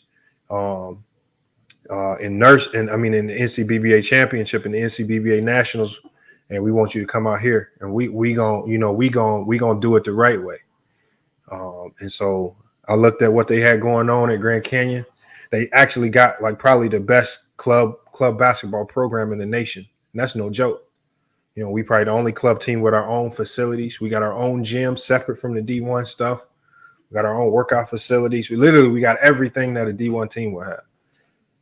And so I said, yeah, this is where I need to be right here. They really respect the game over here. So the difference is obviously you don't get the high caliber type of players that we had in the Midwest, but the players you do get, they hungrier, like they want it more. So it's kind of a trade-off coming out here to the West Coast, and you lose a little bit of talent, but you get guys that want to show up every day and really want to put in that work. So how was your family? Because I know you have a family. How was your family when you told them, yeah, I got opportunity from moving from Indiana to Phoenix, Arizona? It's not an easy move. It's different, Midwest to the West. That talk with your family. I don't know if you had like kids was in school, you had to reroute. Yeah. How was that transition? How hard it was, knowing now it's a different from you. I never really left. Yeah. Man, actually, I got, again, another situation where I was kind of lucky. No kids. I was just my girlfriend. Obviously, I got family. My pops had already moved to Mississippi. At this time, my mom had passed away. So my mom had passed away. My dad actually remarried, moved to Mississippi. My brothers were in Indianapolis. I was in Lafayette at the time. And so it was an easy decision because I just had to I talked to my girl and I'm like, look, here's the opportunity right here. And she was all for it. She ended up, she works in the mortgage industry. She said, I can get a job anywhere. She up and gave up the job just like that. And next thing you know, in 4 months, we was in Phoenix. It was no hesitation there. So she didn't waste no time making the move. She came down here, found a job immediately. I started working for GCU. I continued doing my thing. I got other businesses that I run as well. Luckily, at the time, I run an online business already. So I can move that anytime. So it was just like the groundwork was laid for me to come out here. It was so easy to move out here. It was like seamless. Everything worked out perfectly to come out here. So that's how I knew it was kind of meant to be. And you know what's crazy about that? Because like on my channel, like me, Loyalty, a lot of different guys, we speak on family. And you say that's your girlfriend. And for her to make a move like that, how did you look at her? Did that change things in your relationship? Like, wow, like, that's a step. That y'all don't have no kids and y'all not married. For her to quit her job, I don't know what financial situation she was in, but to do that, it showed she loved you. What Man, I honestly, I honestly knew what she was going to say before I even brought it up to her. I knew she was going to come. I just needed to bring it up to her. That's the thing, because you got to think it. Take it back to when I got in trouble at Purdue. She was with me then, right? She grinded it out with me then when I was dealing with the legal issues, right? Had to sit down a little bit. Get behind bars a little bit, sit down, because obviously the judge gave me a little bit of time, a couple months right now. So I had to sit down a little bit. She was right there the whole time, right? Through all the ups and downs, boom, she was right there. So and then when I went to Chicago, she was there. When I came back, she was like, I knew what she was gonna say when I put it up there, because this was light work compared to some of the other stuff she had been through. So moving to Phoenix was, that was cake. Oh, okay. So what got you into YouTube? What makes you say, hey, I want to get into YouTube? So with YouTube was, so I didn't even, the first time I got the itch to even start a channel was watching a guy named Pretty Boy Fredo. I mean, if some of y'all might know him, some of the younger cats in the channel might know who Pretty Boy Fredo is. He would do the story times and whatnot. That's what gave me the itch in my system. Now, what really ultimately pushed me over the edge and motivated me to do it was when the summer of the pandemic, and I would hop on Ticket TV's panel all the time. Right, that's when I first seen Ticket TV's panel. But the one thing I saw when he started his panel, I saw he kicking people off. Right, he didn't let people get their takes off. Right, if you didn't 100% agree, if you had a good take, he was kind of manipulating everything to just push one certain narrative on his channel. And so I'm sitting back saying, okay, he not letting me get my take off over here. What's the only other way I can get my take off where the people can hear it? Because a lot of people was coming to me and be like, yeah, we wanted to hear your take. I'm mad he cut you off. So I said, you know what? I'm gonna go ahead and start. I'm gonna go ahead and start it up. My thing with YouTube was, though, when I was watching Pretty Boy Fredo, watching a lot of gamers that do it, I said, if I'm gonna start a YouTube channel, I'm gonna do it the right way. I'm gonna make sure I got the right camera set up. I got everything aligned, you know. So it took me like 2 or 3 months to get the correct setup, to get everything that I needed. But then that's when once I set it up and I dropped my first video, then I dropped the video, and then that's when I started doing my debate videos. And then it opened the door for me to go at some people's takes, you know, especially Ticket, because initially, you know, I did reactions. I was doing all types of reactions to start my channel. I would have my girl on. We would do reactions to, you know, the best looking WNBA players, all types of crazy stuff. But then I would also do my rebuttals to Ticket TV, where when I would pull up to his live stream, he kicked me off. He wouldn't let me get my take off. I'd be like, all right, well, we're going to drop the ether on you over on my channel then. And people was coming over there really checking it out. And so, yeah, I said, yeah, let me keep this going. I'm going to keep it going. We're going to see where it goes.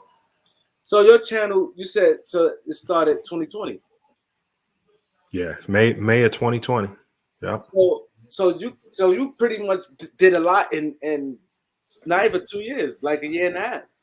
Yeah, it's been like a year and a half, getting close to 2 years. See, I kind of got lucky though, and I tell people this: it's not like the growth just happened because I'm just nice at YouTube. No, it's not like that. Like, remember I told you before, I had an online business, and with my online business, I had to do a lot of online marketing for that business to push that service to other people. So basically, when I had my YouTube channel, I said, you know what? I said, how about the same online marketing strategies that I use to push my business? I could probably push the YouTube channel with the same strategies, right? Understanding something called, and I do videos about this. I'm not trying to bore people, but with the search engine optimization, right? You know, finding ways to get your content out there to various people, right? Using just different resources throughout the internet to push your content. And so I think most of my growth I could probably credit to just me having that knowledge before coming to YouTube, having to run another online business and having to push that online, you know. And the only way you get business online is if you market your services to everybody. So same thing with YouTube. The only way you get viewers, man, you really got to find a way to push your content out to different people. Okay, so you said you're doing a lot of different content. What makes you settle in on FYF Sports, and what do FYF stands for? Oh, man, FYF mean fuck your feelings, man. No feelings involved, because remember the title name. A lot of these things stem from. This is why I give Ticket TV some credit, because he helped me develop the name. Because again, I noticed a lot of people over there was highly emotional. Right? They put their emotions involved when talking about these players, and it was not a lot of common sense. And as an athlete, that's why I was so surprised with people like Ticket and a lot of people over there. I was like, as an athlete, you're supposed to have the thickest skin of them all. Athletes supposed to have thick skin. Athletes be dealing with a lot. You deal with crowds, you deal with people, other teams, and you got to maintain your composure through all this. You have to, right? You can't just go snap on a ref. You can't just go snap on another team and get ejected. You have to maintain composure. And so I didn't see a lot of that. So then FYF, obviously F your feelings. That's where I got the name from. We started doing the debates, and then obviously we came up with the terminology, the max ether. You know, when you know we do these head-to-head debates, man. We put the cash up prize up. Two people have a difference on my channel. They really going at it on a certain topic. I shut it down. These two people come up front for a head-to-head debate. Now we just put the cash up and we let the chat decide who wins. Right? That kills a lot. So all these people who think they can, you know, they got the best take. When you get up there by yourself, I seen some of the people who think they the baddest. I seen them fold when they get under pressure like that, man, and lose, man. I mean, even Goat Mike won a debate on my channel, man. So you gotta give Goat Mike a salute, man. By smacking Mac Def, man. Mac Def, like again, one of them people. He just thought he knew it all, man. Big talk when you got a lot of people behind you, but when you by yourself, man, and you can only talk for yourself, man, it was a little different. So, and so you had the people judging who won and things like that. Yeah, we usually have the panel. We have the panel. Usually the panel's full, so we have everybody on the panel vote and give it a reason, you know, who they think won. Now we kind of switched it up a little bit. Now we got so many people in our chats. Now we do a poll in the chat, and we allow the chat to vote. And so that's how, you know, we had our first female winner just last week. Tiffany Ned. I don't know if she comes over here. Sometimes she does, but she's on a lot of these channels, man. But she just won a debate, man. She's the first female to challenge somebody and win a debate on my channel. So I saw Ticket say you ungrateful, and he said he helped you build your channel. Mm-hmm. And he said that you like it's like trying to like use him to get what you got, and then you just flipped on him. What was the what happened between you and Ticket? Because the way he made it seem like you guys had like some type of relationship at first.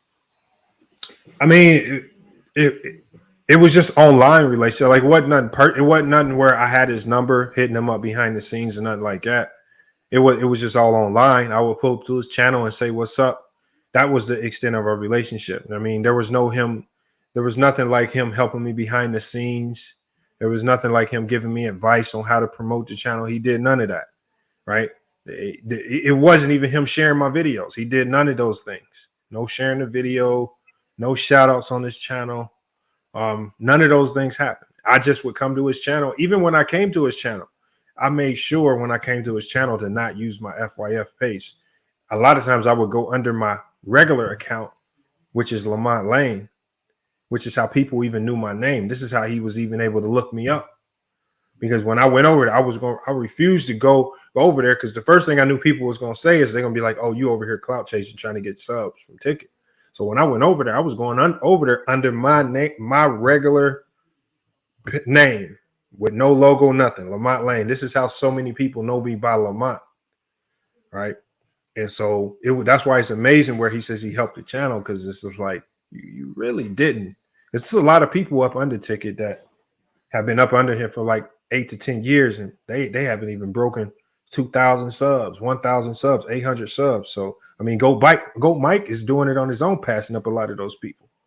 So that just tells you, like, it's not really you. I just think my channel started to grow faster than he thought it would grow, and a little bit of jealousy kicked in. But the real kind of the friction started when one of his subs, he's a young dude over there named CJ. One of his subs hit me up, and this was off the record. He hit me up. He called my phone, and he was basically like, "Man, Ticket TV blocked me." This is a young dude. This young dude been following Ticket for like 5 years. He's super impressionable. 18, right? Yeah. So, but he was. I mean, imagine if you're a young kid, how impressionable you are. You've been with Ticket. You in his panels every night since you was 14, and now you're 18, and then a situation arises and Ticket block you, right? That's like your older brother almost. To him, that's what it felt like. So he literally called me up in tears, was like, "Man, Ticket blocked me." And Elder will tell you too as well, because he hit up Elder as well. So I mean, there's people who will attest to what I'm saying. And I was like, "Bro, I'm gonna look into it." So basically what was going on was, there was a new chick that was running around Ticket's channel named Annalicia. and she was bringing a lot of friction. She would pull up to the channels, and once she pulled up, it would, you know, she had been pulling up to a lot of different channels now, different channels, just trying to build up her own platform. Now she really was trying to do that, but she would go over there and she would cuss his man CJ out, and it ultimately got to the point where she started telling Ticket that this dude CJ, little young dude, she was saying that he was trolling her, sending her nudes, doing all types of disrespectful stuff.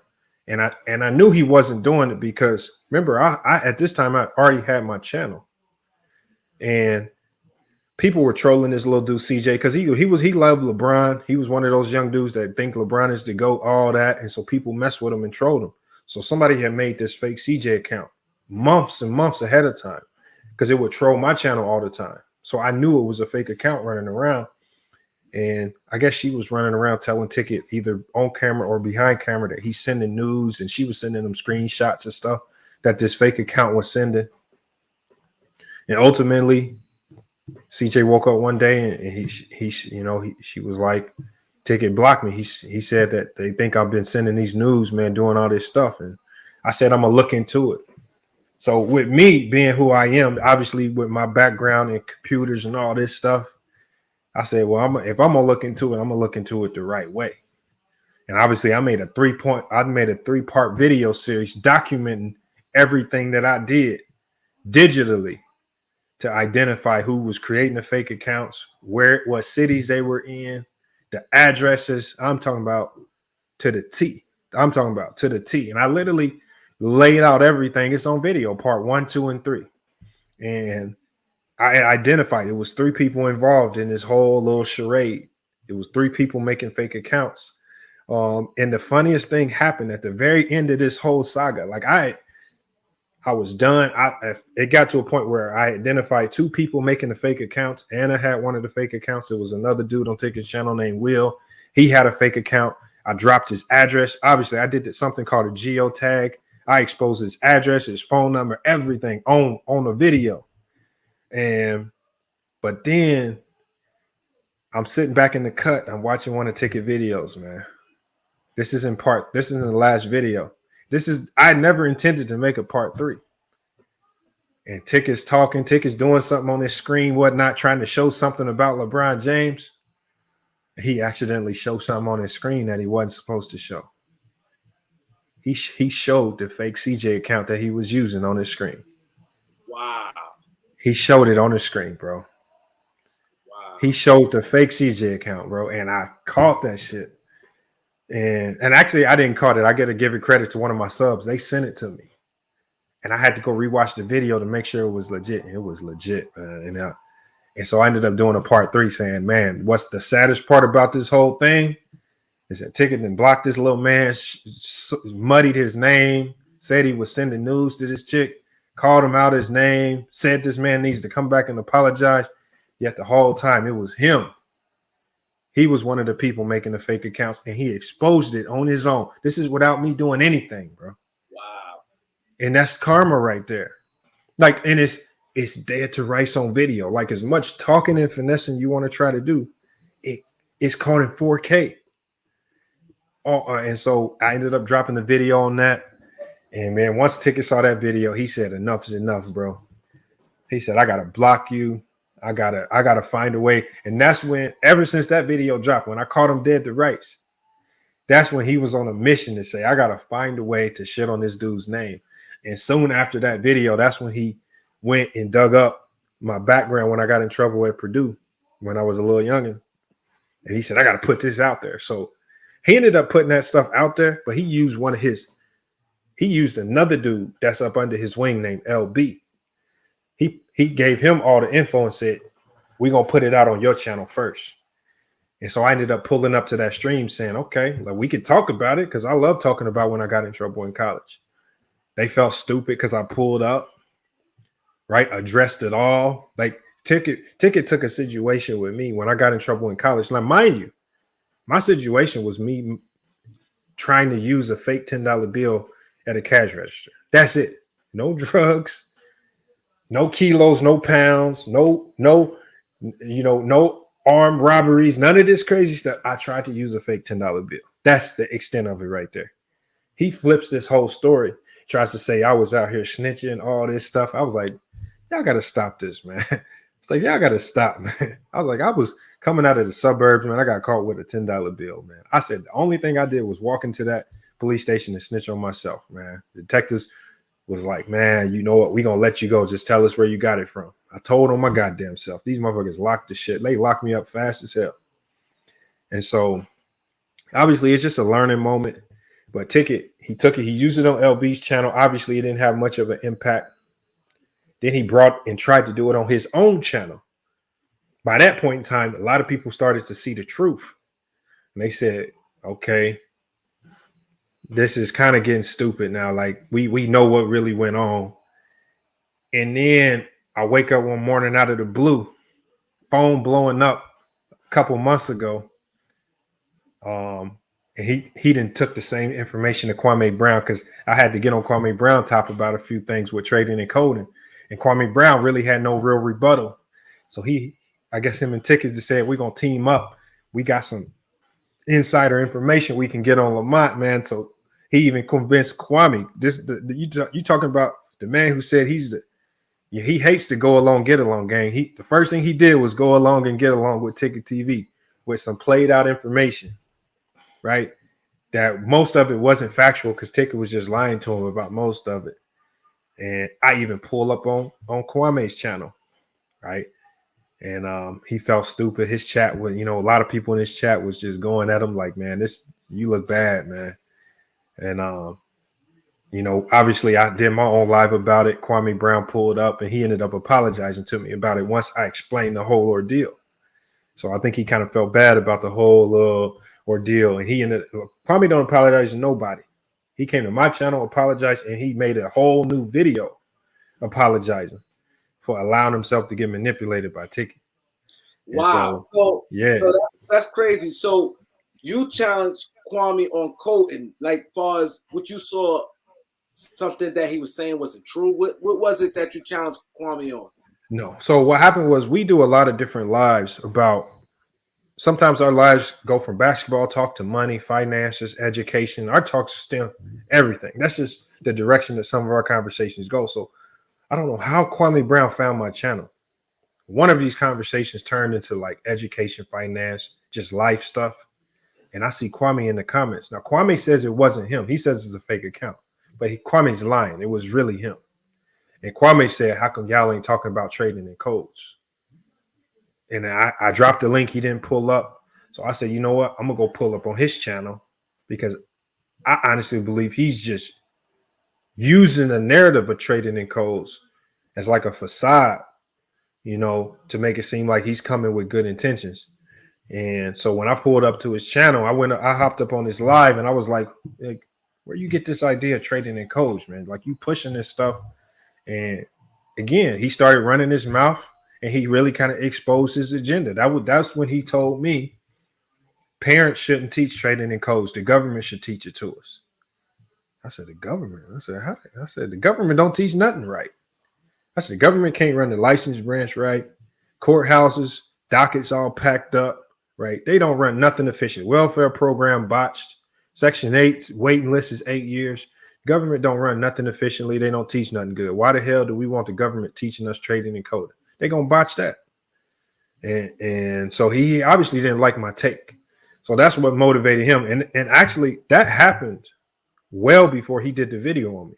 He was just sitting on that law. He was sitting on that L for like 3 months. People were dropping videos on it saying I pulled up and he ran, he kicked me off, all this type of stuff. He was sitting on that. And then, like I said, one day Ticket convinced him to drop the live about me. And I had stopped talking about Kwame. I had no words about Kwame. The video just popped up out of nowhere. And so I went over there and addressed it. I did a live about it. He pulled up, he apologized. So that's why I don't really harp on it too much, because out of all the people that I've had little the YouTube internet beefs with, he's the only one to actually pull up. Like, whether you agree with the stuff that he said or not, like I didn't agree with a lot of the stuff that he said. But at the end of the day, he told me straight to my face, he said, I apologize. what you I gotta accept that. I can't keep carrying the same, beef. If once you apologize, I gotta accept it. So that's what I did, and we left it at that. And then he made a video apologizing again. So I give him that much respect. Now I told him in the video, I said, my opinion on your game in the NBA is not gonna change. My opinion on trading in codes with you is not gonna change. But just as men in general, he apologized. I have respect. I have more respect for him for that, just because of that alone. We can debate all the other stuff, but as a man, I do respect him more because he did pull up and apologize. So the interview, because somebody sent me the interview with you and with Ticket and Kwame talking about you. So that happened first. When that happened first? Yeah. So the video with Ticket and Kwame. So the video, Ticket and Kwame were doing a video talking about me. They didn't think I would pull up. My phone was blowing up. It's early in the morning for me because I'm on the West Coast. I had, 20 of my subs, 20, 30 of my subs hitting my phone, man. Kwame talking about you, man. And the first thing I'm saying to myself is, why is he talking about me? I ain't talked about this man in like 3 months. That's the first thing coming to my head. It's like, so I pull up over there. Once I see Ticket, I'm like, oh man, this man Ticket done tricked him. I was like, he that gullible. He didn't fail for this same ploy. And so he put it in his video title, FYF is a snitch. And I'm like, bro, you really running with that? I was like, you really running with that? Like, that's what you really trying to do? You talk about the go along, get along game. People just going along and getting along with anything they hear without doing no research behind it. Ticket fed him a whole bunch of bullshit, and he ran with it without a question. That's one of the things. That's one of the issues that I had with him with trading and coding. Somebody put it in front of him. He thought the way he was talking about it was a good idea. He just ran with it without doing any real research. And he did the same thing in my situation. So this is where, again, your credibility starts to look bad on anything you talk about when you do stuff like that. Because go ahead. So do you think, Kwame, what you think his intentions is? You think intentions is to get money on YouTube, or what you think his angle is? Because I was a heavy supporter of Kwame. Like I was like defending him, like, the way he came off. I didn't like a lot of times where I used to see when Stephen A used to be getting on him and stuff. Yeah. So, I support him. But then when I start seeing actually what he actually did recently, it like kind of turned me off, because I'm like, where that come from? I thought you was this way. Man, so like you, when he first went at these guys, I even did a video. I was all for it. Stood up for himself, man. He called these guys out, man. Tired of people coming at him. I still thought he was a bust. But again, it was refreshing to see somebody stand up for himself. So I initially was right with him, but then the more he started talking, what happened was, remember, he had already been on YouTube for like 6-7 years with really no traction. And then all of a sudden he starts talking about Steven Jackson and Matt Barnes, and his channel literally blows up overnight. And I was talking to an older cat, and he was like, it's a difference between the slow grind when you get to 1 million subs over the course of 7-8 years and you really respect the process. And he says, now look at the YouTubers who are overnight successes. They got big egos. They don't listen to nobody, right? They like get too high on themselves. And I think with Kwame, with the overnight success, he just thought he was just that dude. Everything he said was gold. He can do no wrong. He can lie. He can be hypocritical on any particular topic, right? He can, he can start beefs with people. He can go poke at other people and say what he wants. But when they say something back to him, that's what happens when you have that overnight success. It fucks with your ego. And that's what it did with him. It blew his ego out of proportion, right? He had already had an NBA career that didn't go the way he wanted it to. Obviously, like we all know that if he could do his NBA career over again, he would. He would. There's definitely got to be some regrets there being the number one pick internally. He may not say it, but if I'm the number one pick in a draft and it don't pan out and I'm not a franchise player, I'm going to have some regrets to a certain degree, even if I made $60 million. So, I mean, that's just how it was. That's just how it was. And I think that overnight success just blew took it to a whole nother level. And I think people like you, people like me, and it was a lot of people that start catching wind of him, like, man, this dude acting different, you know. And then the next thing you know, he's starting to affiliate himself with Casino. Then he affiliated himself with Ticket TV, and everybody looking like, hold on, these are the two biggest.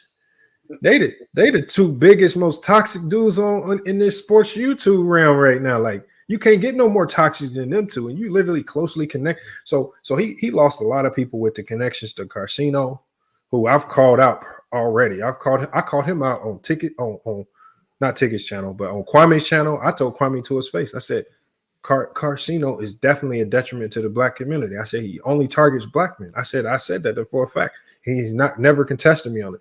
And I said, then you closely connect yourself with Tiki TV, one of the most toxic YouTubers right now, right? And that's a fact. And you know, it just is what it is. He's only accepting the people that cater to his ego. If you're willing to, you know, kiss his ass and make videos agreeing with everything he say, you know, he cool with you, regardless of what you do. But if you don't, if you push against the grain, then you the enemy, you know.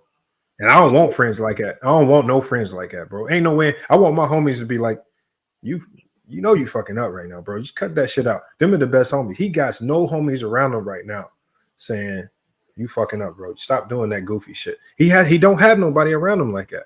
And that's what's making him start to seem fake to real people.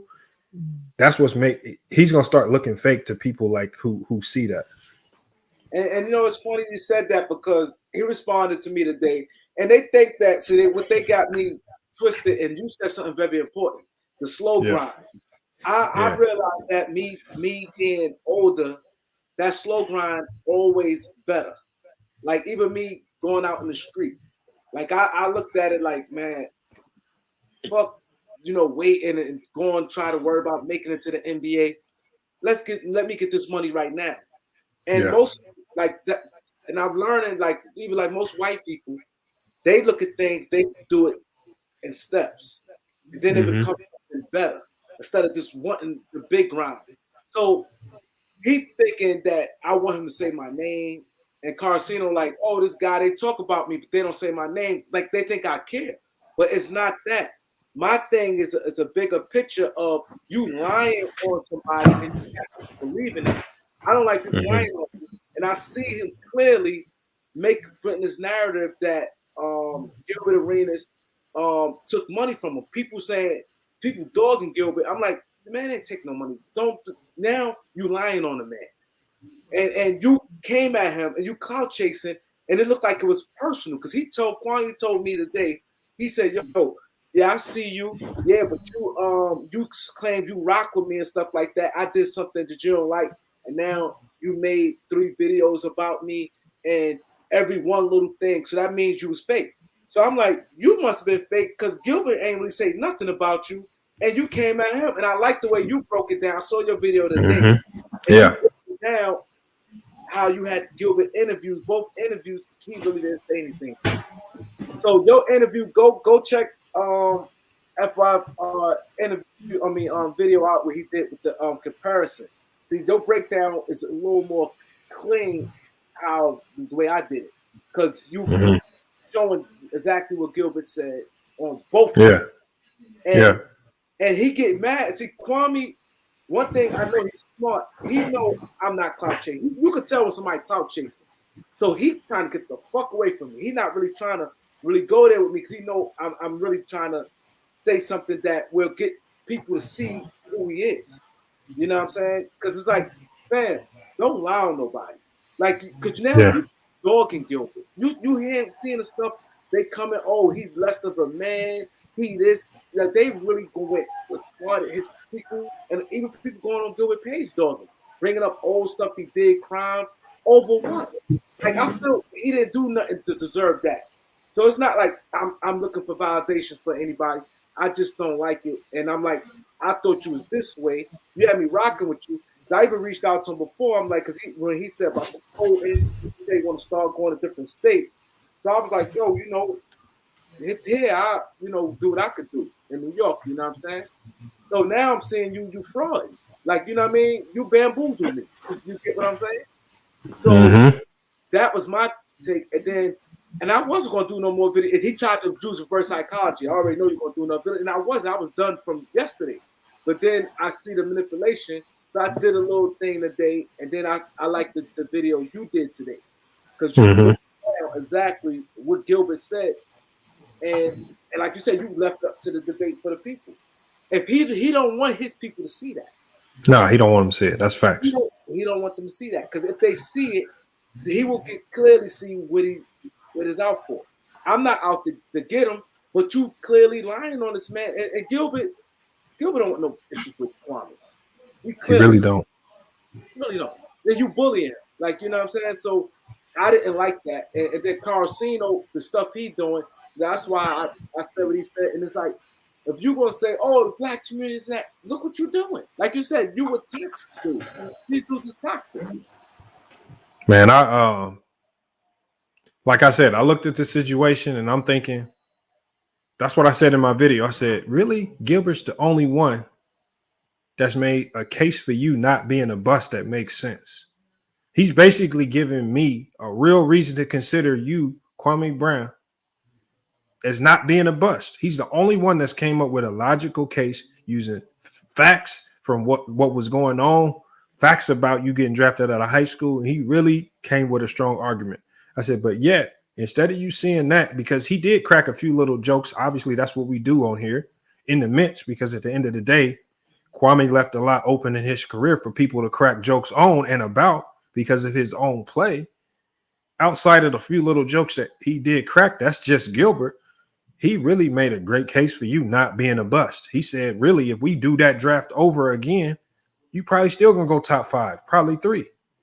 That's to me. And he compared his game to Anthony Davis. He said, if it would have worked, if he hits his peak as Anthony Davis. How is that slander? Like when did that ever become slander? And so that's what I'm saying. That's what I mean by Kwame has a bad habit, because he did this with me. He has a bad habit of taking other people's word for it. I honestly feel like he didn't even see the clips of what Gilbert said. I think Carcino told him that Gilbert said something about him, and he just ran with what? Because even with me, there were snippets of things that I said, and I was like, well, you didn't see this, you didn't see this. He said, no, I didn't watch that. Somebody told me, or I didn't watch. I watched the first couple minutes. I didn't watch the whole thing. So now we know you have your attention span and your attention to detail are extremely low. You really got a follower mentality. If they say it, if it's somebody like Carcino or Self-Talk, if they tell you it's facts, then you're going to run with it with like it's facts, just like he did with Ticket TV. When Ticket TV handed him some information about me, he didn't take no time to do his due diligence about what really happened. You can Google my name and find it. Instead of him doing that, what he did was he took everything that Ticket said, true or false, and just ran with it. So that just tells me, again, he is the go along, get along game. He is the walking embodiment of what the go along, get along gang is, because everything that he said and done that I've seen, he's went along with everything Carcino said. Carcino really convinced this man that YouTube was fucking with his camera quality and causing the camera quality on the stream. I even wrote on Kwame's comments one day. I said, Kwame Brown, I said, go to the store, buy a 4K camera and buy a cam link. That will solve all your problems. And stop using, because he even admitted it on his stream, he would turn his phone into a hotspot and not connect to his normal internet connection at home. Like, he was using his phone as a hotspot, connecting his laptop. I said, those 3 things combined are going to equal reduced quality stream. That's not YouTube messing with. Yet Carcino, instead of Carcino being real with them, Carcino gives him these fake lies and made up stories. YouTube is messing with you. They trying to take your views down. No, bro. No, like, and he don't have nobody being real with him about it. Like, if I'm your homie, I'm like, man, cut that stupid stuff out, man. Just you got the money now. Go buy a 4K camera, get your right setup now, and really rock out. Like, he has nobody around him telling him the real. Nobody's really cutting out the dumb stuff. And he's really telling people these things. Oh, this is YouTube. And man, come on, man. Stop the dumb stuff, man. And that's where I really start to get turned off with some of these things, because he starts saying too many dumb things that I know are illogical, right? We literally watching a video on Carcino's channel. I'm watching it the other day. this man Carcino has really convinced himself into thinking that he's having a back and forth with Gilbert Arenas. Bro, I'm not kidding you, bro. He's literally made like 5 videos. My response to Gilbert Arenas, bro. This is not no back and forth, bro. Like, what is you talking about, man? Like, these are the people you dealing with, man. Right? Man, this dude be sitting in his home like this. Like he did that with somebody. He do this with a lot of big time people. One day he was like, "This is my response to Jay-Z" or something crazy like that, bro. I'm like, bro, I was like, this man took a picture with Floyd Mayweather and he ain't been right since, bro. He thought he was that dude, man. I'm like, man. So he said, Gilbert, you keep messing with Gilbert and reached out to me. He did that with Matt Barnes. Matt, he did that a long time ago, Matt. But see, now I'm gonna get you, Matt. Bro, this is what I'm telling you right now, Kareem. See, this is how I know it's false. See, a lot of people like, how you know he don't know Matt? Bro, Matt Barnes has a kid who's in a basketball program here in Phoenix called Hoop Code. Right? I go out there sometimes because one of my players, his name is Dustin. You guys can go look him up. I give you his information. He coaches with Hoop Code. He coaches Matt Barnes' son. I go pull up. I see Matt Barnes. I chop it up with him. You know Carcino, man? He like, who? I like, yeah, the dude on the internet, man, keep going at you, talking back. He's like, you know him? He's like, and he was like, and he told me verbatim. He says he thinks the dude is crazy, bro. He says, I never said a word to him. I've never tweeted him, inboxed him, added him. And I was like, that's when I knew. I was like, okay, this man is really just out here faking my response to Matt Barnes. No, ain't nobody talking to you. Like it's the craziest thing in the world to see this dude literally make videos to people that ain't said a word to him, bro. It's the funniest thing in the world, bro. Yeah, it's funny. He definitely was that Gilbert, the back and forth. Gilbert, yeah, but you shouldn't not mess with me, Gilbert. And it's the same. It's the same story, bro. It's the same story. This is what he say. He says everybody call YouTube on him. And he said, because if you watch it, he did this video where he was careful with the camera angles, right? And he was like, yeah, my video was yellow flagged. And yeah, he was like, man, then I talked to Gilbert, man. And after I talked to Gilbert, man, it went back green. Yeah. I was like, oh my God, bro, man, you gotta stop this, man. Like, you can't fool people who really do YouTube. That's just not how it works. And it's just like, you gotta stop with it, man, with this nonsense, man. And I guess it works for him. His little stick, it works for him. Salute to him, man. Obviously, he's made it clear he's definitely not gonna pull up the FYF Sports, man.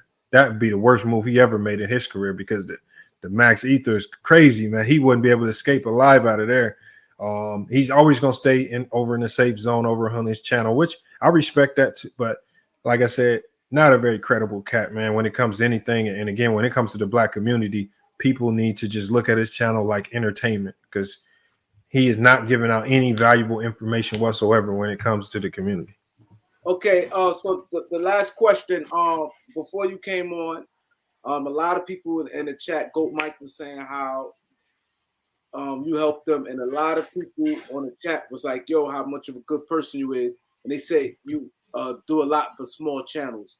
What it is about you, like, reaching out and helping people with that? I don't really look at it like that, man. It's just like, I've had a few people help me along the way, right? When I look at, when I was at 800 subs, obviously I got an affiliation with some of the Suns players, right? A couple of the Suns players shared my channel on they Snap stories, right? That gave me a nice little boost. They didn't have to do that. I didn't ask them to do that. They just saw me recording a video one day, when I was over there. I was a intern scout for them. They saw me, recording a video in my free time one day. The one thing that they noticed is that I had a sports channel, and I hadn't even asked none of the players to hop on the channel. I never asked none of the players, to clout my channel up, none of that. So they did that on their own. They helped give me a push. So I was like, if I get a chance, if I see somebody, and actually I really just share videos that I like. Sometimes I pull up Goat Mike's channel, other channels like Flight Sports. He was just in your chat.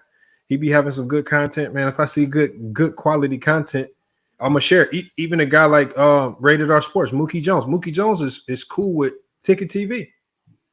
He crazy as hell. Be saying something. I'm talking about worst basketball takes in the world, right? Worst. But I see him grinding. I'm talking about the business side of it. I see he's really putting work in his channel, and that's what I respect more than anything. You could have the craziest takes all you want. We can go at that all day. But like you, like go Mike, and, you know, even Elder, I see him in the chat, man. Basketball takes, we can separate from him. This man Elder, one of the people I'm highly respect. Right, when you see that, you got to do nothing but show love the way you can, or at least share it to people that you know. You want to share the message. And at the end of the day, this clout thing, YouTube is built on clout. Everybody has to clout chase something. Every topic that I do is either clout chasing, ESPN, you know, something, some narrative, some athlete, some player, some team, right? I mean, like, so I hate it when people like Kwame run around saying, oh, they clout chasing. Bro, this is how you build your brand and your platform on YouTube. You have to clout chase something, right? And just because, and I think Kwame allows people to clout chase him, only if they saying something positive about him. If you say something that he don't like, then he's not cool with it. Self-Talk built a whole channel from zero, from nothing, based on just, you know, kissing Kwame's ass. There's so many channels like that he supports, as long as you kiss his ass and agree with everything that he says. And so I didn't want to be that way. I try not to be like too egotistic with it. Man, I hope that I got people on the channel that would check me if I start getting crazy like that. Like Elder, I'm sure if I start getting too big-headed and I start acting out of my body, I'm sure Elder would have no problem pulling up to my channel telling me about myself. That's a fact. But them are the type of people I want around me, right? Antisocial. If I get out of body one day, I remember Anti even told me one day, man, you mute people too much, right? Damn, I had to cut that shit out. I had to really cut it. You know, I'm like, man, you know what? I am cutting mute people. You know, we want to let people talk. So it is what it is, man. So when you say cloud chasing, what's your definition of cloud chasing? You said it's all right to cloud chase. What's your definition of cloud chasing? Oh, cloud chasing is all cloud chasing is marketing. Cloud chase, you can cloud chase other channels, you can cloud chase topics. For me, it's called FYF Sports Debates, which means I'm out here actively searching for bad takes to ether, right? Like if Elder in the chat, Elder had a bad take last week. I had to cloud chase Elder for a little bit and get on top of his bad take, right? I know he's going to deny it in the chat, but at the end of the day, that's what my channel is built on. It's built on addressing, you know, some of these takes. And so when I hear Kwame talking about, oh, this person's clout chasing, this person's clout chasing, it's just like, Kwame, I've literally watched Kwame actively go seek new drama. Like when you hear on his channel, like he'll start bringing up people that have nothing to do with him. When he starts talking about Chris Broussard, when he starts talking about DJ Envy, right? He's trying to bring in new people. He's hoping that one of these people with a lot of clout say something to him, right? Here's the thing, though. Just like I said in my video, we know it's clout chasing with Kwame, which I don't knock it. It's just a marketing strategy because he hasn't called out people like Merrill Lynch. He hasn't spent 2-3 weeks going after Merrill Lynch's, the execs at Merrill Lynch, for stealing $17 million from him. He hasn't called out not a name. He hasn't went after Sally Jenkins in the Washington Post. He hasn't done multiple videos targeting her and all the slander that so-called he says they were writing in the Washington Post about him. All right, he didn't go after Vlad. He said something about Vlad maybe once, and then everything else was targeting towards Gilbert Arenas, the man that was actually coming to your defense when Vlad came at you like that. And it's just like, so you running from and he knows that there's no clout in going after Sally Jenkins right now. She's a washed up Washington Post writer. There's no clout in going after some of these people in West Unseld who called him lazy and just blamed everybody for his faults when he was on his way out of Washington. You get no clout for going after West Unseld or Doug Collins, but you do get clout going after Steven Jackson and Matt Barnes, who have a big time podcast. You do get clout going after No Chill Gill and in his podcast, because he has a major following on YouTube. So he knows what he's doing. It's a marketing strategy. He's selecting who he goes after, right? He's selecting the people that he goes after, whether you're a small YouTuber or not. He knows exactly what he's doing. He's picking and choosing his battles, and he's trying to build his channel that way over there. Whether he admits it or not, I see what he's doing. Like, he's making it clear to me because all I do is market. I spend time marketing my channel and my other businesses. So I know exactly what he can call it. He's being real, and I know exactly what he's doing over there. I see through it. You just can't fool me. You can't tell me anything. Like I see right through it. Yeah, that's crazy. Then you lie on somebody. So if someone just coming to the game and want a YouTube channel, someone on the chat right now watching, what would you tell them how to build a channel, what to do and what to stay away from? Like, what would be your takes, your advice on someone right now want to get a YouTube channel? My number one advice would be to make a plan about what type of channel you want to have to start, right? Know what type of channel you want to have so you can have some type of direction on what type of audience you want to seek out. Second thing you obviously want to do, get the right setup, make sure you got the right equipment. I mean, go look at other channels. Like, again, this is all part of clout chasing. If you got to copy somebody else's setup, layout, if you got to ask questions, I tell people right now, if you're starting a YouTube channel, the best people to go watch are gamers, especially gamers on Twitch. They got some of the most elaborate setups, right? They use programs like OBS Studio to create some real creative looking, overlays for their gaming channels. Or you can use those same strategies with YouTube. So you start with the foundational stuff first. I mean, obviously, when you build your channel, man, don't be afraid to chase the hottest topics or the hottest people. When people say clout chasing, the people who like Kwame Brown who say clout chasing don't understand marketing. This is how I know he doesn't have a lick of business acumen in his brain. Because I don't care how many people talk about me on YouTube, good or bad. I understand that's called SEO, search engine optimization. And the more people talk about you, the more people typing you into YouTube, the more your channel's going to start popping up in people's feeds. I have no problem with that. But so the fact that he's running around, he only wants certain people talking about him, and he's trying to control the narrative here and there, tells me right there he doesn't understand this YouTube marketing thing. So just don't be afraid to chase the hottest topics and talk about certain people and just do your thing. Don't let that word clout chasing stop you from hitting on some of the biggest YouTubers, man. Right? At the end of the day, they're just YouTubers, man. They ain't gonna do nothing. Yeah, it's crazy you said that. And someone earlier, I think it was Mike, he said that you told him it's good to go on other people's channels. Because I'm learning like hell. I really is green with a lot of shit, to be honest. I'm more just raw, put the phone and I just do my thing. It's a lot of ends and a lot of little things I don't know. Someone showed me this today with the screen, this Cash App thing. I just literally learned that just came on just now. So I'm really green at this. And he was saying go to other people's channels, and there was something you said earlier that you said when you went to Ticket Channel, you was going under Lamont Lane, not FYF. Yeah. So people, do they be mad when you go under like FYF? You're only supposed to do that? I don't know. No. So, because like right now, I use the FYF Sports everywhere I go. Right at that time, my mind was caught up in that little fake clout chasing narrative. Right, I didn't want to go to Ticket TV and seem like I'm clout chasing, so I would go over there under my Lamont Lane channel, my channel name. Right, because I didn't want people thinking, oh, he's just over here to steal your subscribers. I thought that was a real thing, stealing subscribers. It wasn't until I started my own channel that I realized, hold on. When I go into my live stream one day, I got people from Cambodia, Thailand, Australia, the UK in my chat. And I said, hold on, bro. I said, hold on. There ain't no way I can steal your subscribers, bro.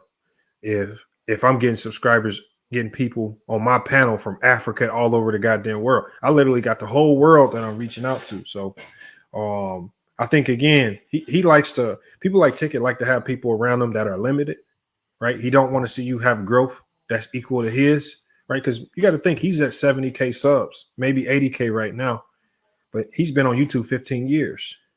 I'm at 30K and I started in 2020. So I believe there's a little bit of fear factor there. He's like, damn, this motherfucker came right on the scene and immediately got 30K just like that. Like, I have to. The only way he knew to nip it in the bud was to say that he was responsible for my growth when he really had nothing to do with it. He even went as far as lying to people, saying that he had some type of business dealing with me. behind the scenes. It's just like, bro, we ain't never, you know, it's no. I mean, the only person really right now that I would even trust doing business with would be Elder. He's the only one that I would even consider right now. And that's just because I see how he moved off the camera. Outside of that, there's nobody who would come closer. Maybe one cool P, but outside of that, there's not too many people. Oh yeah, and once he told me he's from Indiana, and we know a lot of the same names and whatnot. Like we know a lot of the same people. So yeah. Yeah, he good dude. Man, I had a good talk earlier today. Yeah, no, Elder. Man, Elder got to bet $200.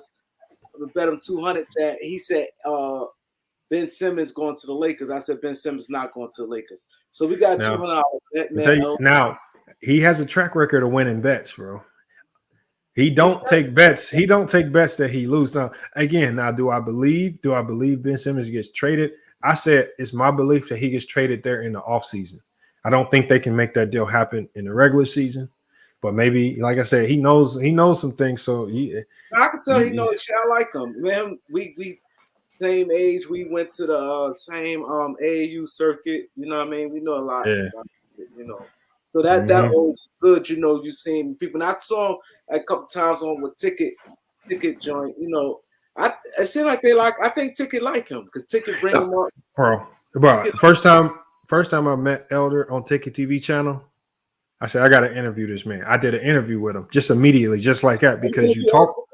Yeah, I did an interview with him, and I was like, well, because there's certain people you can tell they ain't just a normal walking around type of person. Like he started talking, I'm like, okay, this ain't just the average dude just on YouTube. And then when you even do the interview with him and you start, I did a little homework on him.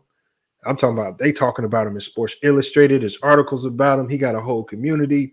All this stuff that we be talking about, he actually really doing. All this stuff we talk about building our own communities, you know, all this stuff, having our own schools. While we running around here talking about it, he noticed one thing about Elder. He don't never spend no time in them conversations. Very rarely. That's the reason why he don't spend much time in them conversations is because when he hang up the phone off the live chat, he go really be doing those things with his wives and his whole community. And all you got to do is check out his YouTube channel. You'll see that he got former pro athletes down there messing with him. Like it's a lot of people down there, and it's a growing community. And they opening up more communities around the whole United States. Just look at his channel name is his name right there on the screen. Straightway Georgia Elder Rufus. Just go Google it, pull it up, and y'all see it. He don't do nothing about sports on this channel. The only time the only time that he's gonna drop a sports video is he challenged me to a one-on-one game. The only time he's gonna drop a sports video is when I drop him off 1v1, and he has to drop that video on his channel, man. So I mean, I'm gonna be the one that makes him drop his first sports content. You know, I'm gonna be the one to do that because I don't know why he thinks he can mess with me on the basketball court, but I keep warning him. I say, Elder, you're right about a lot of things, but this basketball court, man, it's not happening, Elder. I said he know what time it is because he know from Indiana too, right? So he know I'm not about to let that slide, man. He's still in denial. I see him in the chat. Yeah, I just subscribed to him just now.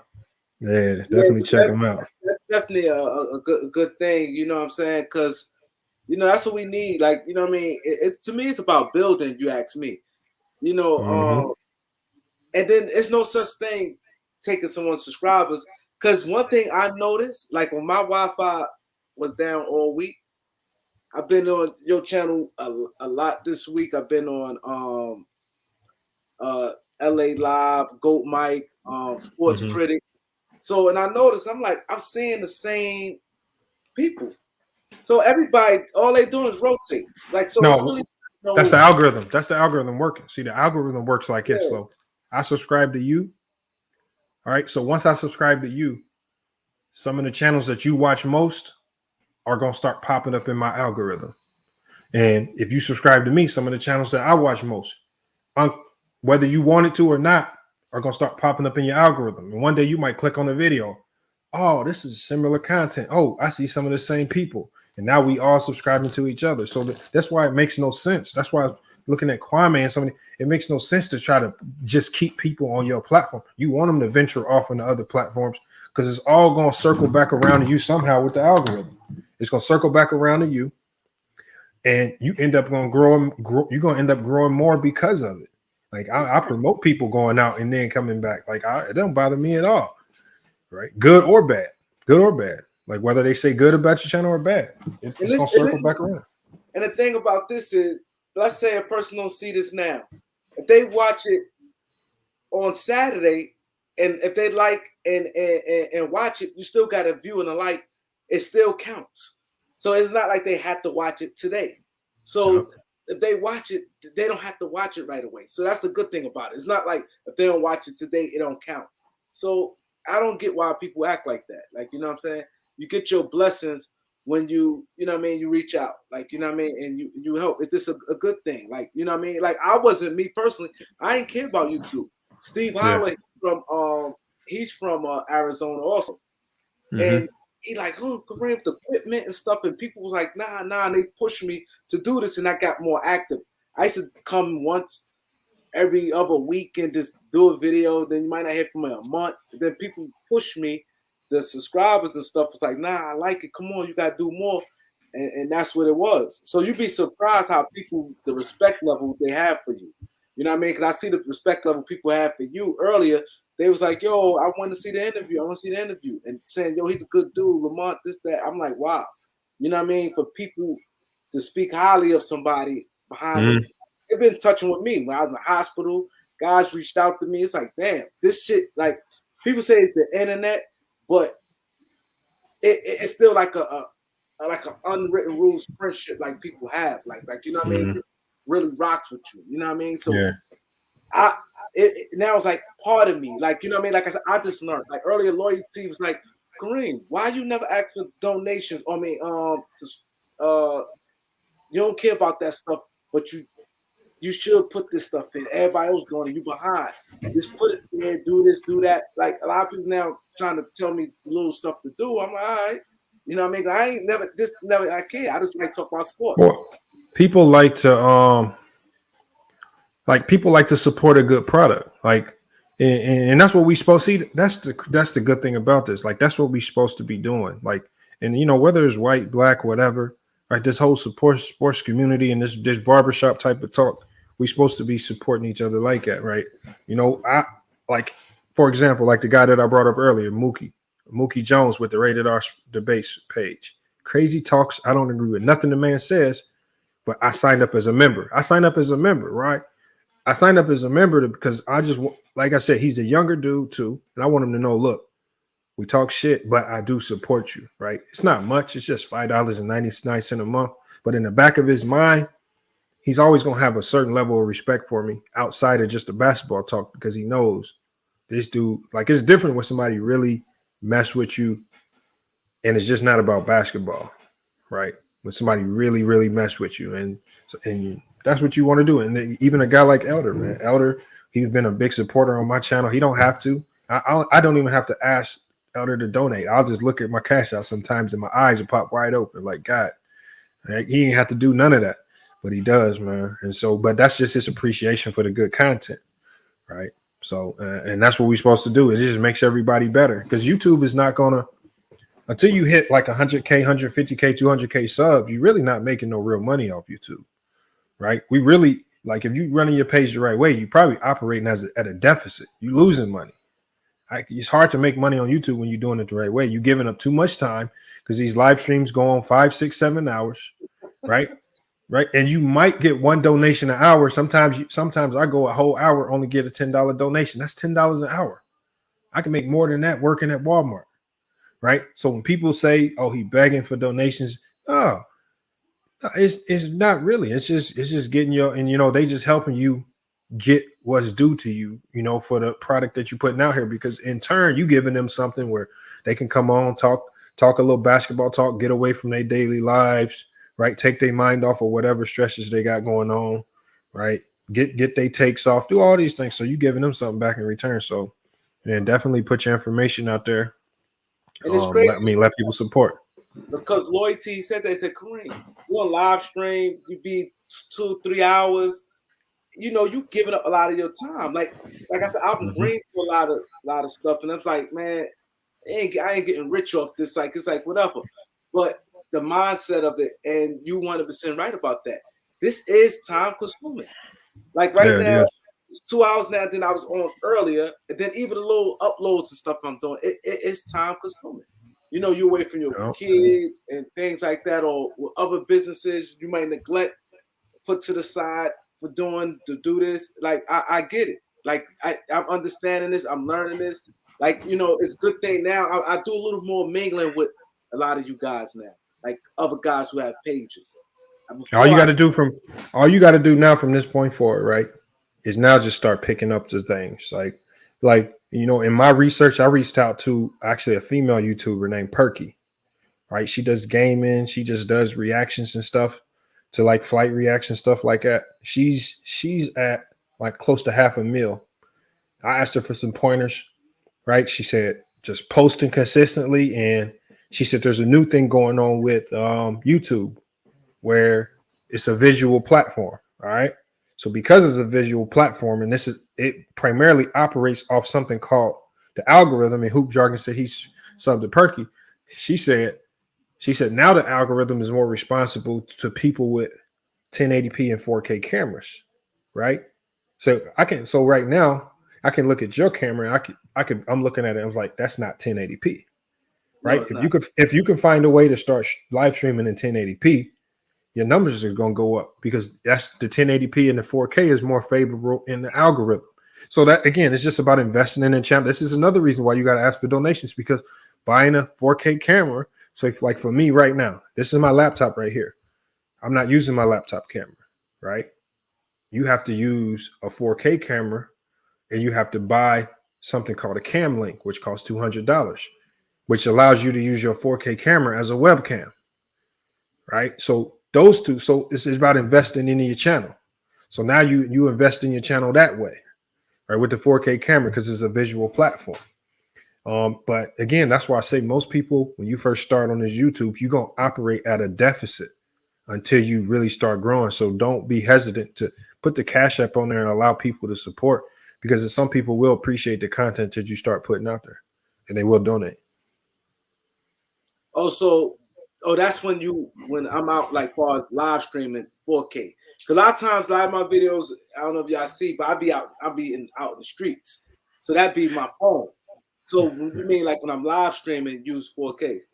Well, see, when you live streaming, yeah, like when you live streaming, and Elder said how much a 4K camera costs. A good 4K camera is going to cost you anywhere between $1,200 to $2,000. A good one. Now they got some cheaper ones, like some off-brand ones that you might be able to pick up for $800. But the problem is some of the cheaper ones aren't compatible with the Cam Link, and you need the Cam Link because the Cam Link is what turns your camera into a webcam. You have to plug your camera into the Cam Link, and you plug the Cam Link into your computer. So if you get a cheaper camera, great. But if it ain't compatible with the Cam Link, it's not going to do you no good. So you just need to look at cameras like the Sonys, all of the Sony cameras, the Canons, all of those cameras are compatible with the Cam Link. That's what you want to buy. Look, it's an investment, right? Do what you got to do till then to get it. But once you get it, then and you kind of upgrade, then like I said, once you upgrade your camera, you make that investment. It's going you'll start seeing an increase in your viewership because your algorithm is going to hit differently. Wow. See, that's what I'm saying. This is for the people who out there, and also myself, this is stuff that we just don't know. Like, you know what I mean? I had no idea a camera, I thought long as you could see me. And some people turn their camera off when they talk. They don't even use. Yeah, that's even worse. Like I tell people, right? Some of the people who just put the logo on the screen and talk behind the logo. I said, okay. I said, yeah, you can get some growth like that. I said, but you're not going to hit the algorithm as much as somebody with a 4K camera, right? This is a visual platform. If you want to just have an audio platform, you don't want to show your place, there's Spotify, there's Anchor, there are other platforms for that. YouTube is a visual platform. They want the video. They don't want to see a logo. See, right now, you just ahead of the game. You ahead right now of all of the people with just a solid logo. right? Because at least you got video out there when you go live, right? I try to tell Go Mike all the time, turn your camera on. I know you look crazy half the time. Turn the camera on, bro. Just turn it on, right? It's gonna help him. Yo, but I told him that today. Hey, God, before you came on, because he was like, yo, I need 35 subs. I said, I'm going to try to help you. But I said, my thing is, you never show your face. I told him that. People on here, I told him, I said, you got to show your face. You connect with the people a little more. And Elder said, iPhones will allow you to record in 4K. But with an iPhone, you might not have the bandwidth to stream in 4K. So yeah, with an iPhone, you might be able to, you can get away with recording videos and posting them. Them will be fine. But as far as live streaming, you're not going to be able to live stream in 1080p or 4K. You're going to struggle with that. You're going to get a lot of jitteries. You're going to get a lot of jumps and glitches if you try to. So, but it's just about upgrading. And there's a lot of stuff I'm learning. Like I'll be reaching out to people. I reached out to Flight Reacts, right? He gave me a few pointers. Perky, right? She gave me pointers. I'm trying to think of who else gave me pointers. And I got a list of them in there. I could just JJ Reddick with his podcast gave me a few pointers, man. All you gotta do is just start reaching out to people with questions, and they'll help you out. They give you a lot of answers and a lot of pointers. Yeah, I definitely appreciate that, man. I definitely appreciate the interview. I hope that you guys enjoyed it. This is my thing. I have another platform, the Beat 139. That's a podcast. We go live. We interview a lot of celebrities, even people want to come up. This is a great interview. Lamont FYF gave a tremendous interview. I'm definitely going to tag it up some. Hopefully it generates. I'm going to try to sit there and try to edit or stop it. Because started like when you came in, it was we had something else going on. So I'm going to try to cut it where the interview just started. I'm see how I could do that. Hold on, Tom Lou. Let me get to Tom Lou. Tom Lou said to stream in 4K, you need a real computer, and you don't. I got a $300 laptop from Best Buy. So again, what you want to do is whatever device you get, as long as it's like a solid device, you want to make it a dedicated device just for your YouTube stuff. Don't be going on there doing your internet browsing and your searching and all that extra stuff, downloading games and stuff. You need to have a dedicated device just for YouTube. Don't do nothing else but just edit and do YouTube on this. That's all this device is for right here. Everything else is in other rooms on other devices. Get a dedicated device. And right now, this is through Wi-Fi. This is not even plugged in with a direct connection. This is a Wi-Fi connection, So again, just make sure your device, because it's about your RAM. When you buy a device, look at your RAM on your computer, right? Look at how much RAM, get the device with the most RAM possible. I don't remember. Let me see how much this one has. Usually tells somewhere on this thing. Usually guy at Best Buy can help you that, but just make sure you get a device that has a lot of RAM. That's called random access memory. Basically, RAM allows your computer to do multiple things without losing any speed. So when you're running your StreamYard, right, you might have your Google browser running as well, so you can search stuff, right? You might have videos, other things pulled up, right? You might have a lot of other things running, but if your computer has a lot of random access memory, RAM, you're going to be able to run your StreamYard, go live, do all of that stuff at the same time without no glitches, no hiccups, and nothing. He says most laptops got 8 gigabytes is going to be too low, Tom. You need to try to get an up like 32, 16. You want to get higher than 8. 8 is going to be on a very, very cheap laptop. You can get by with 8 gigabytes of RAM if you don't have the money to get a laptop with more, but you want to try to get more. But see, these are the things that, again, like Elder talks about, like the things that I'm telling y'all about now. The crazy thing is I guarantee you, people in Elder's community, these are the things they teach the youth in his community, right? I only know about this stuff because my dad, right, was a computer teacher. And he taught me this stuff at home. That's why I really took offense to Kwame talking about they need to teach trading and coding in school. Because everything I know about computers, I would say 90% of it I picked up from my dad just dealing with computers at home, right? So all we got to do, like I told Kwame, is just be better parents, and you be better parents, do more positive things around your kid, they're gonna pick up on it. And that's all you got to do. You don't have to go beg the government to put a coding program in the school, so your kids know how to operate a computer. Don't do that. So again, yeah, just like I said, my number is on Facebook. It's a number to reach out to me. Y'all can always pull up to my channel, man. I got a couple videos on it as well. Just check out the videos, man. Yeah, a lot of people who on my channel said they're gonna come check your joint out. They love the interview, man. Yeah, I appreciate it. You know, that's what it's about. You know, yeah, I appreciate it. Everybody, you know, hit the like and subscribe. You know, go check out his channel also. And we, you know, this is we made history, boy. I like this. Yeah, this is good. It was good. I really like to connect because a lot of times, you know. Oh, Elder said check your cash out, man.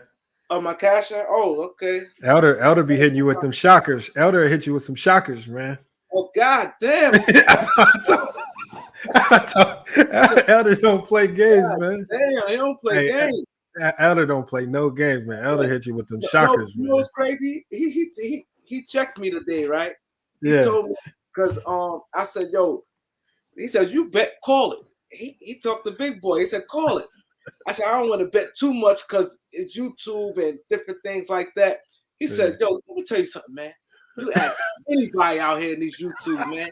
My name well respected. Yeah, it is. Because I ain't gonna go too hard. That's all right, 200. And I told him, I said, yo, you don't have to worry about me. The minute if Ben Simmons go to the Lakers, I'm hitting you right away. I'm hitting that cash right away. Elder, Elder, you don't gotta. If you lose a bet, you ain't gotta chase him down or nothing. Nah, so. he said that. But the way he said it, I'm like, all right, cool. That's why I upped it to 200. Yeah. I said, oh, he really. No, he legit. Like I said, there's certain people where you just get that vibe where you just automatically know their word is good. He one of them people you ain't got to question it right there, man. You ain't got to question it at all. So I appreciate T. Carson and Elder. I definitely appreciate these guys, man. You know what I'm saying? This been dope. You know what I'm saying? Word. I ain't even know this, man. This is real touching here. Hey, I told you, man. Elder, he'll motivate you. Like I said, he one of the people too. Like I said, when you see stuff like that, and like Elder knows this too, man. It's just like sometimes when you put all this time in YouTube, sometimes you get down. It'd be times where I wouldn't want to take a week off, man. Not seeing the residuals come out the way I want, and next thing you know, you look at your cash out, and Elder then blessed you, and it's just like, okay, that motivated me for the, that gave me a little energy to push this next live out of, things like that. So, I mean, and that's everybody in the community. People be thinking like $1, $2. Whenever y'all hit this man Cash App Kareem, man, when he be going live, man, y'all don't understand, man, how that keeps him motivated, because this YouTube is even once I don't know if you monetize yet. You might be monetized already. Yeah, I'm monetized. Even if you get monetized, it's not, bro. It's that money don't hit the way y'all be thinking it hit. No. And I've had some months. I'm not gonna lie. I've had some months that have been solid, but the money don't hit the way y'all be thinking it hit. It don't, man. So nah, it don't. Like I said, I'm in it because I love sports, and it's crazy that you said that his channel. I'm gonna check his channel. I subscribe to it, and how knowledgeable he is on sports and how he like to talk about sports. We got a channel not talking about sports, so that's like wow. Like in my channel, I talked about this earlier. Starting next week, every once a week we're gonna do like financial literature. And we're gonna talk relationships, like because a lot of guys here, some guys younger, relationship building with family, kids. You know what I mean? Because a man who build with something, you build something, you're gonna come out better in the long run. You know what I'm saying? Yeah. So I'm starting that like for one day, because I know people, they like talking sports, man. When you go off sports topic, they go crazy. Like, I don't want to hear this shit. So now at least I give them a heads up.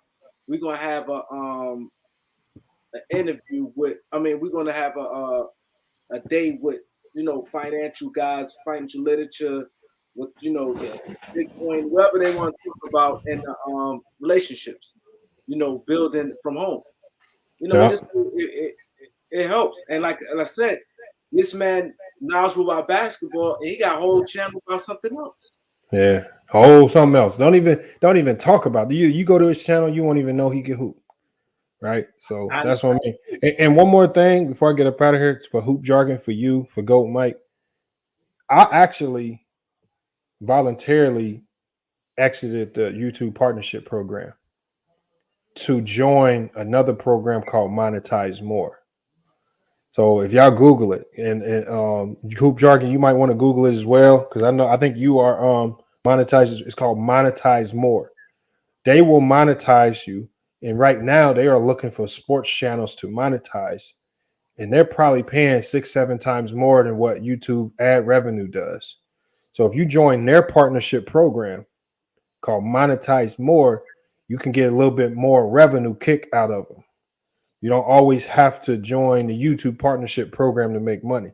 You got Monetize More. They're gonna give you more partnerships with sponsors, right? That's how I got my sponsorship with Caesars Sportsbook, Sports Cases, Bang Energy Drink, all of that. You go link with the people at Monetize More. They looking for sports channels, right? Because they don't have a lot of sports channels under their fold, and they pay way more revenue. But the only way you can sign up with them is you have to voluntarily leave the YouTube partnership program, because it's unknown. Because you work so hard to get monetized on YouTube, a lot of people are scared to hit that button to exit the YouTube partnership program. But you make more money with Monetize More. You will make more money with them, right? And they're gonna in long run they're gonna get a lot more for your channel. And see, it's good, like you said, as far as like me and like Goat Mike and the other guy. I don't know how many subscribers he got, but like I said, I ain't make no real money off YouTube, so it won't hurt me leaving. You see what I'm saying? Yeah, now, somebody probably make money, probably like, they probably be a little hesitant. But the thing is, it's hard for certain people to leave because you work so hard to get that 1,000 subscribers, 4,000 watch time hours. Now you telling me I need to lead a partnership program after I did all that just to get here? It's just like, yeah, you gotta click that button and voluntarily retract yourself from it. But once you do that, and then Monetize More starts working with your channel, right? Then you're gonna have somebody, unlike with YouTube, with Monetize More, you got somebody you can literally pick up the phone and call every day. You don't have to worry about, with the partnership program, you got YouTube all over you, yellow flagging your videos. With Monetize More, they not as sensitive. The ad partners over there is like Coors beer, just more adult type. Like they gonna put commercials on your channel that suit your content. If you got more adult prevalent content, they gonna put you with that age range of advertisers. And you're not gonna lose no ad revenue out of it. So you'll be solid. So you still doing YouTube videos though, right? Yeah, you do YouTube videos, and again, you can still make money off of obviously your memberships, your live stream, stuff like that. But if you want the ad revenue, my ad revenue is coming from Monetize More. I'm not getting ad revenue from YouTube partnership program. And then I get revenue from like Manscaped, Bang Energy Drink, Caesars Sportsbook, and all the sponsors as well. Oh, so basically, it's still like I'm on YouTube. They just take my video from YouTube, but they monetize it. Yeah, they monetize it instead of YouTube partnership program monetizing you. They monetize it and they put ads on your stuff. So I'm doing the same thing. It's just that I'm getting paid by them. All right, that ain't bad. Oh, and they pay. They don't. You don't got to wait no month.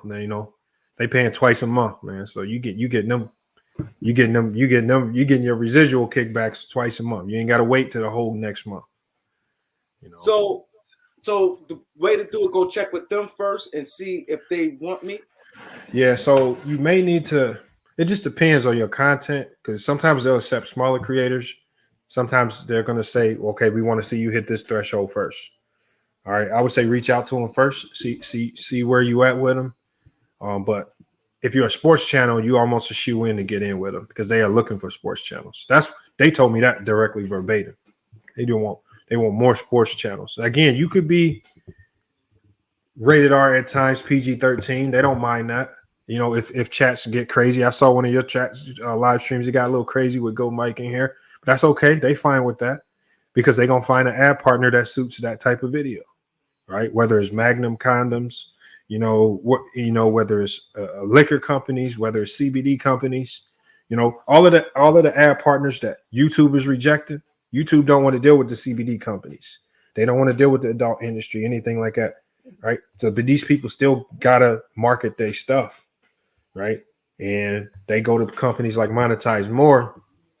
Okay, can we, we'll pay you more for